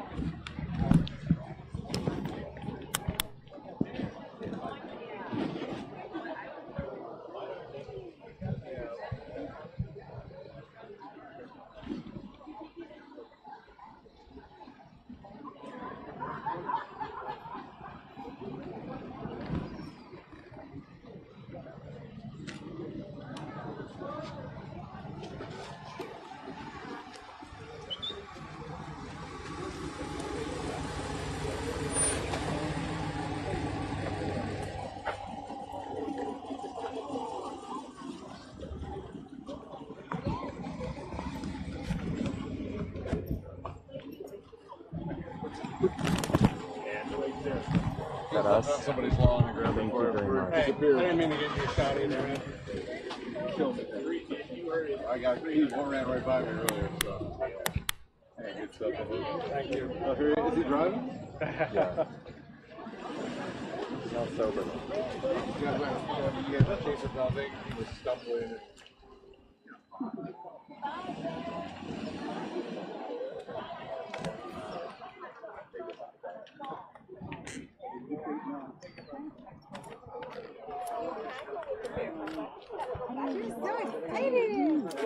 Baby. The guy goes, You gonna say bye to the bear, buddy? say bye. Say bye, bear. As loud as you can. Bye, Say it loud. bear. Bye, bear. Bye, bear. That was awesome. I didn't even see that. Thank you.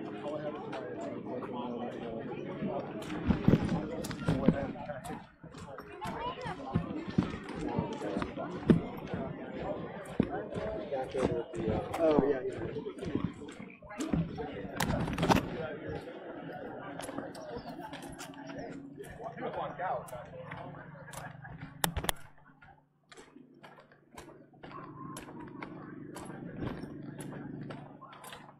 Should we shoot a stand-up?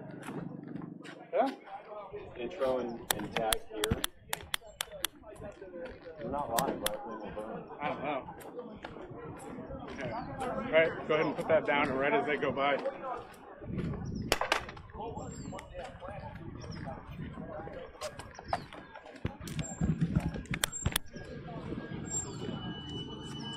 Okay, you're good. So from that to me, maybe? Yeah. All right, you're good. Now the bear on its way back to the wild. In Laverne, Matt Johnson, Fox 11 News. Perfect.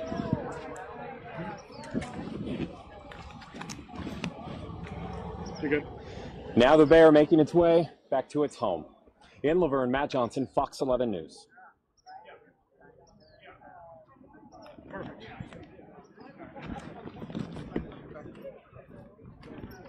All right, guys, if you're watching along with us, pretty cool adventure to see in Laverne, California, as our Fox 11 reporter, sister station, is obviously finishing up his package for this evening's probably programming. We saw him do a couple live hits back to his station this morning as they were literally, quite literally, chasing this brown bear, 250 pounds, off 250 or 300 pounds of him down the street, and we saw him get tranquilized really on camera, and then later officials, of course, dealing with that, letting him sort of stumble around and then fall asleep, and ultimately take him up and transport him away, like he mentioned, hopefully just back to the wild and hopefully back to his home. So pretty cool to kind of see all unfold on camera. Again, as some of the spectators noted, this isn't very out of the ordinary for them. They've seen this happen and they were quite thrilled to kind of see it live and in front of them, including some children that were there, but obviously taking the necessary precautions with their pets, getting them indoors as one would do in this type of scenario. We'll let this kind of roll out for a second in case there's anything else, and then we're going to go back over to Houston, where we mentioned President Trump is there. He's at Ellington Field. He just met with some families of the Santa Fe shooting, the victims' families, and it was a private meeting behind closed doors with some of the families. We were kind of waiting and staking it out to see if he would come speak, but unfortunately we did not see that happen. So we're going to eventually see the president take off and return. That was sort of on his schedule today. Other than that, just kind of tracking POTUS in Texas.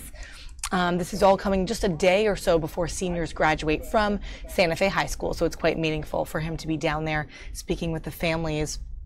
And other than that, we'll kind of take a look at what else is going on here, guys. We'll be back in a little bit.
Going over to that pen, correct? Goes over to the pen.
on.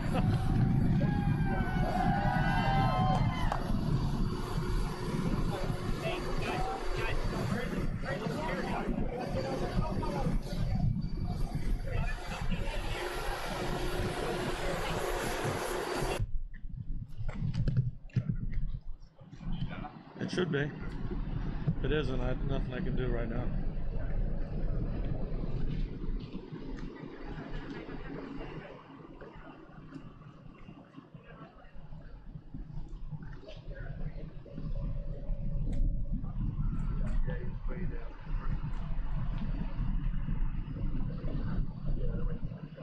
We'll just stay here for a while.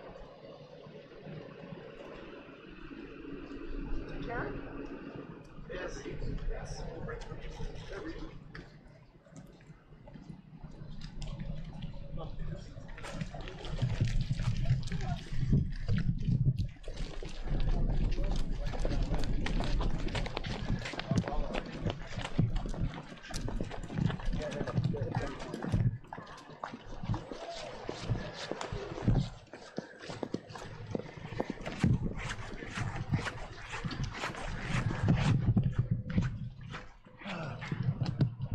Shock dog, please. Sure. Thank you, brother. Good.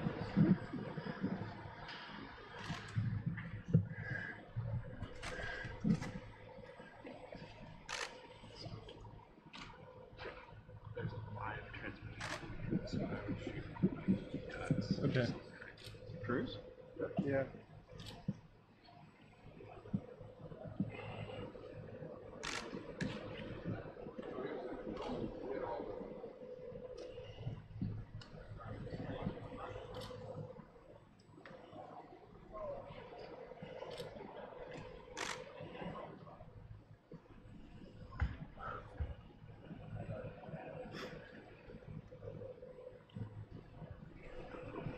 Okay, bud? Yep.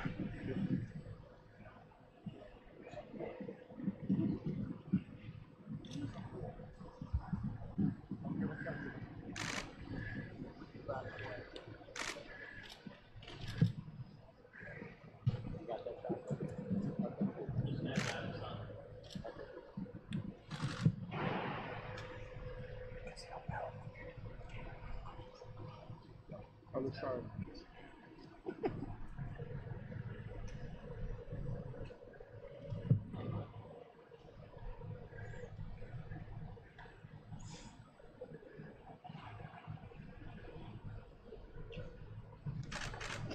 No.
Huge.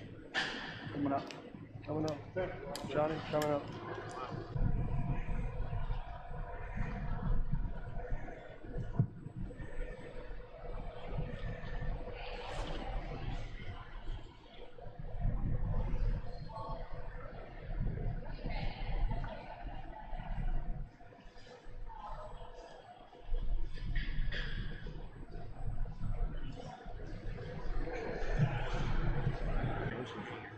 It's all around everywhere, Tim.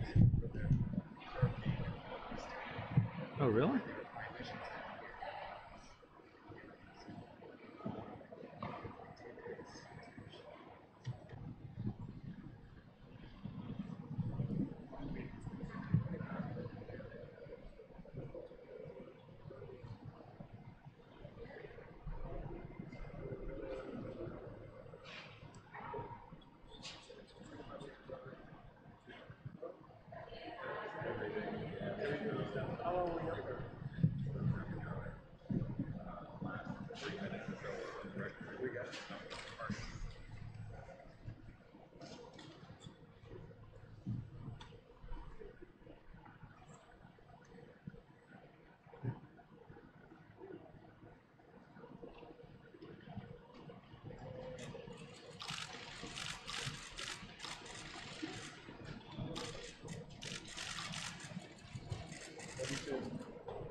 All right, guys, so at least the bear added a little excitement to our day for our live stream. That was pretty cool to see in California.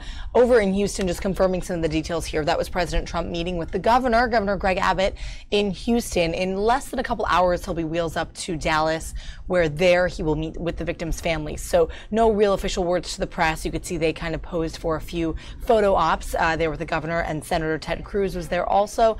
So more of a political meeting, some political events in Houston, and then he flies over to Dallas and then later back to D.C. So it was sort of a political day for President Trump in Texas, and then meeting with the victims' families there. We were seeing a little bit of footage from our sister station in Houston of some of the protesters gathered around the St. Regis Hotel before his arrival. I'll give you a kind of look at this if we can get it up. Here's what it looked like there. Just some of the protesters outside that hotel.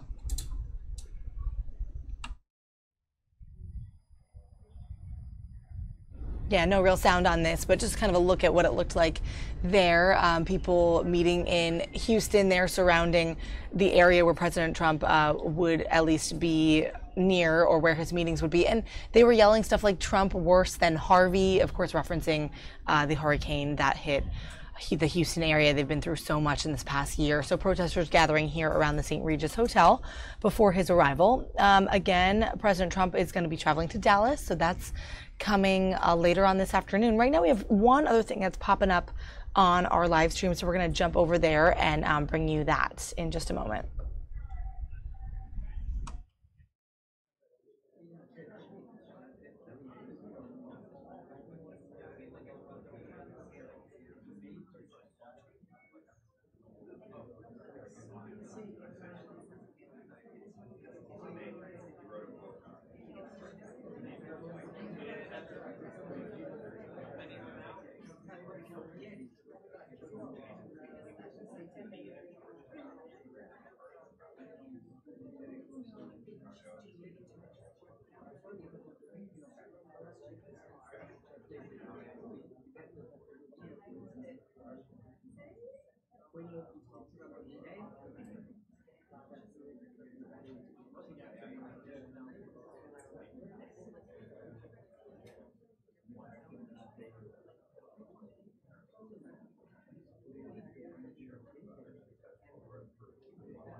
No one touches? I will stare at them. Oh yeah, like that, yeah.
Around common and shared themes at the G7, whether it's protecting our oceans or empowering women to be more successful in the workforce, or addressing the economic challenges that happen at home and around the world. Every single G7 country is facing a similar challenge of demonstrating that growth can work for everyone. In Canada, we talk about growth for the middle class and those working hard to join it, but that is a similar challenge and responsibility for each and every one of our elected G7 colleagues. That approach is one that we're going to continue to emphasize. The choices made by the United States administration today have a goal of benefiting American workers. Unfortunately, we all know that this is going to lead to harm for American workers and American industries. Our economies are too interlinked to not have significant disruption in American families and American communities south of the border. We are going to continue to highlight that working together as friends and allies is extremely important for the prosperity of each of our citizens. Indeed, when you look at what the United States has chosen to do to its closest friends and allies, G7 nations, European allies, Canada, Mexico, it shows that we need to have an opportunity to come together to discuss this directly and firmly and look for opportunities to benefit our citizens, not to harm them. Raymond Fillon, TVA. Raymond Fillon, TVA. The question is inaudible for the interpreter. The administration's approach, and I have had conversations with both the president and vice president this week,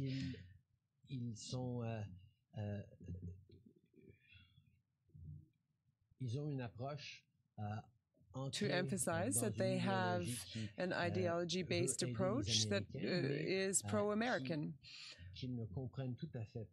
But they don't quite understand that this is going to harm Americans. It's going to harm American workers and American companies.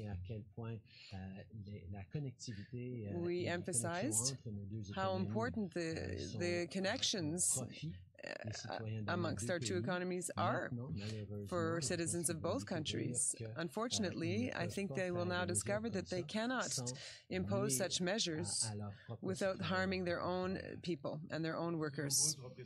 You have made many, you've had many conversations with the President and Vice President this week. What would you say today about your failure? I think that people will understand that this is a decision made by the American administration and for the American administration.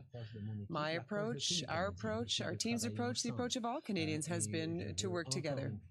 Once again, I wish to thank all the various premiers, all the MPs from all the parties who demonstrated that we have a firm and united approach here in Canada when it comes to these negotiations and engaging with the United States. I think people know quite well that it is despite all our efforts that the American president has chosen to make this decision today. Prime Minister, is Mr. Trump going to be in Charleroi? Yes, all indications are that he will be. There's a similar national security investigation going on into the import of autos. The finding of the steel and aluminum would suggest this is going to go against Canada too. What's your response to that? Well, we're going to deal with this one today and deal with next steps when and if they come. But as I've highlighted many times, the argument that Canadian steel that is in American armored cars and Canadian aluminum that is in American fighter jets could somehow be a national security risk becomes even more absurd when one tries to apply it to cars or car parts made in Canada. We will continue to make arguments based on logic and common sense and hope that eventually they will prevail against an administration that doesn't always align itself around those principles. Katie Simpson, CBC. Prime Minister, when Donald Trump took office, you made a conscious effort to take the high road, where we saw some European leaders not necessarily take that road. But at the end of the day, you and the Europeans are in the same mess together. Has your strategy handling Donald Trump worked? I think we all know that the relationship between Canada and the United States is a deep and complex one, and engagement and thoughtful approaches combined with the unity and the strength of the team approach that Canada has highlighted. I've heard many times from American interlocutors, from the President himself, that the fact that we are firm and united as a country in our engagement with the United States beyond political ideologies here at home has been a strength in our approach, and we are going to continue to stay united in this moment. I know Canadians will be there for one another. We will do things to stand together and stand up for our interests right across the country. That's what they expect of this government, but that's also what we expect of each other. In your comments, and my colleagues will correct me if I'm wrong, I don't think you've said Donald Trump's name, and it still takes a month for these tariffs to kick in. Are you taking a firm enough line? We've heard Kathleen Wynne describe Donald Trump as a bully. Do you agree with that assessment, and is this enough? I've been very clear that my interactions with President Trump have been clear and firm. We have always, and indeed he has always understood that I will and do stand up for Canadian interests and Canadian workers and Canadian citizens. This is something that we will always do. I've made it very clear to President Trump, to Donald Trump, to Mr. Trump. I'll say it as many different ways and times as you'd like. That our relationship goes far beyond the interpersonal dynamic between two individuals. The connections between Canadians and Americans are deep, broad, multi-layered, multifaceted, commercial, cultural, familial, and those continue. This decision by the U.S. administration will hurt Canadians, it will hurt Americans, and we regret that deeply, but we'll continue to look for ways to move forward in a way that does not continue to hurt or continue to harm our citizens in both of our countries the way the actions of this administration today have. Tom? Yes. Can I just add one thing? Katie, you asked if these measures are strong enough. And speaking about the measures specifically, the retaliatory actions, this is $16.6 billion of retaliation. This is the strongest trade action Canada has taken in the post-war era. This is a very strong response. It is a proportionate response. It is perfectly reciprocal. But I really want to assure you and to assure Canadians this is a very strong Canadian action in response to a very bad U.S. decision. Tawna McCharles, Toronto Star. That partially deals with something I want to ask you, though. If you're targeting about $16.6 billion worth of goods, what is your assessment of the impact on the Canadian economy of all of this? And Christia can speak to that, but one of the reasons we are a country that believes in free trade is that tariff barriers ultimately affect your own citizens most. This, as we've seen when the American government allowed moving forward on issues around softwood lumber, the costs of housing in the United States for American home buyers increased. Tariffs hurt local consumers. And as Christia has said, as we put forward our list of goods that will be subject to retaliatory tariffs, we will first of all be consulting with Canadians and industry for 15 days to ensure that there are not unforeseen or unwanted or undesirable consequences for Canadians. But at the same time, efforts have been made to look at goods that have alternatives, either Canadian alternatives or alternatives from countries with whom we have positive trade relationships that will not leave Canadians significantly out of pocket. Christia. So Tonda, if I could, this list is a very carefully considered, very carefully put together list. We have been working on it for some time. When the Prime Minister has said that Canada is ready for every eventuality in the past, we have been ready. This is something that Canada knows how to do, that our officials know how to do. I would remind people of our experience with COOL, country of origin labeling, where Canada was also prepared to retaliate, and we had a very carefully considered list. That was in response to a WTO ruling in our favor. As the Prime Minister says, the consultation period is really, really important.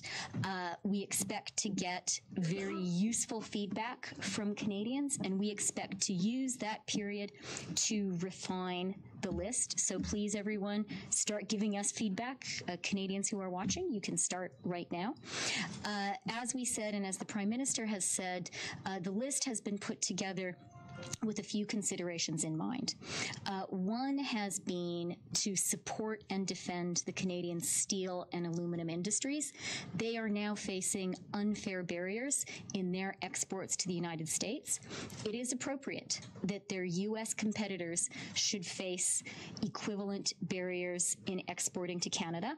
And I'd like to remind Americans who may be watching and listening that Canada accounts for, as the Prime Minister said, roughly half of U.S. steel exports. So that is one consideration. A second consideration, as the Prime Minister has said, is looking carefully at choosing goods for which there are replacements. So we've looked to choose goods for which there is a Canadian alternative, which would not face the 25 or 10% tariff, or an alternative produced by a country which is not the United States. And then finally, in putting together the list, we have tried to look for end-use products because we are mindful of the fact that imposing tariffs on products that are part of some kind of a manufacturing chain could impose costs on Canadian companies and make us less efficient. So a lot of thought has gone into it, and I think a lot of thought and a lot of work will go into refining this list in the days to come. So as a follow-up, given that there's been discussion around. All right, guys, quick switch because we just found out what is happening right now. Mike Pompeo is speaking in New York after meeting with the top Korean official, Kim Yong-chol. We've been hearing about this for the week. He met with him and is now speaking to really the public, to the media, about that meeting and about if there's any further knowledge sort of about a possible summit with North Korea for June. Let's listen into Pompeo. This is from New York Live. The future that they have so clearly articulated. Vice Chairman Kim Yong-chol is now planning to travel to Washington to deliver a personal letter from Chairman Kim Jong-un. The proposed summit offers a historic opening for President Trump and Chairman Kim to boldly lead the United States and the DPRK into a new era of peace, prosperity, and security. Our two countries face a pivotal moment in our relationship in which it could be nothing short of tragic to let this opportunity go to waste. In my conversations with Chairman Kim Jong-un in Pyongyang, and today with Vice Chairman Kim Yong-chol, I have been very clear that President Trump and the United States' objective is very consistent and well known: the complete, verifiable, and irreversible denuclearization of the Korean Peninsula. President Trump has also made it clear that if Kim Jong-un denuclearizes, there is a brighter path for North Korea. We envision a strong, connected, and secure, prosperous North Korea that maintains its cultural heritage, but is integrated into the community of nations. We think that, working together, the people of the United States and North Korea can create a future defined by friendship and collaboration, not by mistrust and fear and threats. We sincerely hope that Chairman Kim Jong-un shares this positive vision for the future. We expect both leaders to enter the summit in Singapore, but proceeds with their eyes wide open and with a clear understanding of the possibilities for the future. If these talks are successful, it will truly be historic. It will take bold leadership from Chairman Kim Jong-un if we are able to seize this once-in-a-lifetime opportunity to change the course for the world. President Trump and I believe Chairman Kim is the kind of leader who can make those kinds of decisions, and that in the coming weeks and months, we will have the opportunity to test whether or not this is the case. Happy to take a couple questions. Our first question, and one question each, please, goes to Nick Wadhams from Bloomberg. Nick, go ahead. Thanks, Mr. Secretary. Last night, the State Department told us that the U.S. would be looking for a historic commitment from North Korea before the summit would go ahead. Today, you ended talks with Kim Yong-chol early. Can you talk about why you did that? Did you get the commitment you sought? And do the U.S. and North Korea now agree on what denuclearization would mean? So, that's a tactical matter. We didn't end the talks early. We had a set series of items that we wanted to make sure we covered, topics which we made sure that we were clear on in terms of what our expectations were and their expectations in return of us. We achieved that. This is a difficult challenge. Make no mistake about it, there remains a great deal of work to do. And we made progress here, as well as at the same time made progress in the other venues that conversations were taking place. We had all the time we needed today to make the progress that was achievable during our time here in New York City. Our next question goes to Michael Gordon from the Wall Street Journal. Sir, following up on that, a senior State Department official, same person who spoke to us last night, also indicated that the United States hopes to persuade North Korea that its security doesn't depend on nuclear weapons. You've now had 3 meetings with them and spent some hours with them. Do you feel that you've been successful yet in doing that, or is the difficult in settling this issue the reason why President Trump is now talking about the possibility of having 2 or 3 summits and not just trying to break the back of these issues in a single meeting? Yeah, this is look, make no mistake about it. President Trump, this administration completely understands how hard this problem is. There's a long history where North Korea has viewed its nuclear program as providing the security that it needed for the regime.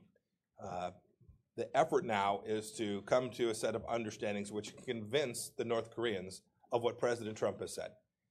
If we're able to achieve it, if the North Koreans are prepared, in fact, to denuclearize, this includes all elements of their nuclear program, if we convince them of that in fact their security is greater, that in fact the real threat to their security is the continued holding on to of that nuclear weapons program and not the converse. We've had lots of conversations around that. The true test, of course, comes when we actually achieve this. But many conversations have been had about how we might proceed, what the path might be forward so that we can achieve both the denuclearization that the world demands of North Korea and the security assurances that would be required for them to allow us to achieve that. Next one to Martha Raddatz from ABC News. Secretary Pompeo, you call it a proposed summit. Will we find out whether it's a go tomorrow? And also you looked the Vice Chairman in the eyes. You have been with him in the room. What accounted for the progress? This has been such a roller coaster ride. The summit was off. We've gone from fire and fury to this. So talk about what accounted for the change, and do you worry that you could still change back? So, Martha, I have had the chance to meet Chairman Kim Jong-un twice, and now Kim Jong-chol 3 times. Have spent a great deal of time with each of them. I believe they are contemplating a path forward where they can make a strategic shift, one that their country has not been prepared to make before. This will obviously be their decision. They'll have to make that. They'll have to choose, as I just spoke about, they'll have to choose a path that is fundamentally different than the one that their country has proceeded on for decades. It should not be to anyone's surprise that there will be moments along the way, that this won't be straightforward, that there'll be things that look hard and times it appears there's a roadblock and sometimes perhaps even perceived as insurmountable. Our mission is incredibly clear. It is to continue to push forward. The President has directed me to push forward to test the proposition that we can achieve that outcome. So I know everyone's following this minute by minute and hour by hour. This is going to be a process that will take days and weeks to work our way through. There will be tough moments. There will be difficult times. I've had some difficult conversations with them as well. They've given it right back to me too. There were decades into this challenge. And so one not ought to be either surprised or frightened or deterred by moments where it looks like there are challenges and difficulties, things that can't be bridged. Our mission is to bridge them so that we can achieve this historic outcome. And on the proposed summit, will we know tomorrow whether there will actually be a summit? Don't know. Don't know the answer to that. And our final question goes to Adam Shapiro with Fox News. Let me just say, Martha, while we may not know tomorrow, I will tell you, we've made real progress in the last 72 hours towards setting the conditions, right? So your question really goes to what are the conditions? The conditions are putting President Trump and Chairman Kim Jong-un in a place where we think there can be real progress made by the 2 of them meeting. It does no good if we're in a place where we don't think there's real opportunity to place them together. We've made real progress towards that in the last 72 hours. And Adam from Fox. Secretary Pompeo, you talk about complete denuclearization of the peninsula. So my question is about this and the impact on our allies. What concerns does the United States have about exposing South Korea and our Asian allies like Japan to greater perhaps Chinese influence if there is, as part of a deal in the future, a drawdown of U.S. military presence in South Korea? I'm not going to talk about today, nor at any time during the negotiations, about the elements of what the shape of the agreement looks like. Those are things that ought to be held so that the leaders have all the freedom they need to make the right decision. So with respect to the drawdown, it's obviously a DoD issue. I'm not gonna speak to that today. What I can say is this: been the Secretary of State now for 30-odd days, I think. There is no daylight between the South Koreans, the Japanese, and the United States with respect to our approach to how we resolve this issue with respect to North Korea. I've spoken to my counterparts there. I've spoken to President Moon. We understand their concerns. We understand the risks that can be posed to them. And an agreement that we reach will provide an outcome that each of those countries can sign on to as well. But is there the potential for the creation, for lack of a better term, of a vacuum that the Chinese could then move in, whether it be economic, political, and militarily? The Chinese are moving all around the world today. Let's be clear. The risk of that is real everywhere, not just in this particular space. We're keenly aware of it, and I am confident that the things we're talking about with respect to North Korea will not enhance the risk of that to any significant degree. We wouldn't do that to the South Koreans or the Japanese, two of our most important allies in the region. Right. Everyone, thank you. Thank you very so much. much. Great to see you. Are we going to Singapore? Well, guys, the word of the hour seems to be progress, as Secretary of State Mike Pompeo just said that multiple times and tweeted it after his meeting with the top North Korean official Kim Yong-chol in New York. So that was a quick press briefing in New York just to sort of summarize what they were talking about and what they've determined. So far, no word as yet is as to if that June 12th summit will or will not be on or off. We're still kind of listening in to see what is going to become of that. But Pompeo saying they made much progress, and there will be a letter sent down here to D.C. to President Trump to continue on with these talks. So we'll see what happens from there. Thanks for joining us today on the stream, guys. We're going to shoot you back to this gloomy, real humid day in D.C., but a gorgeous shot of the Capitol Dome as we kind of round out our stream here on Fox 5 Live. We'll catch you again tomorrow.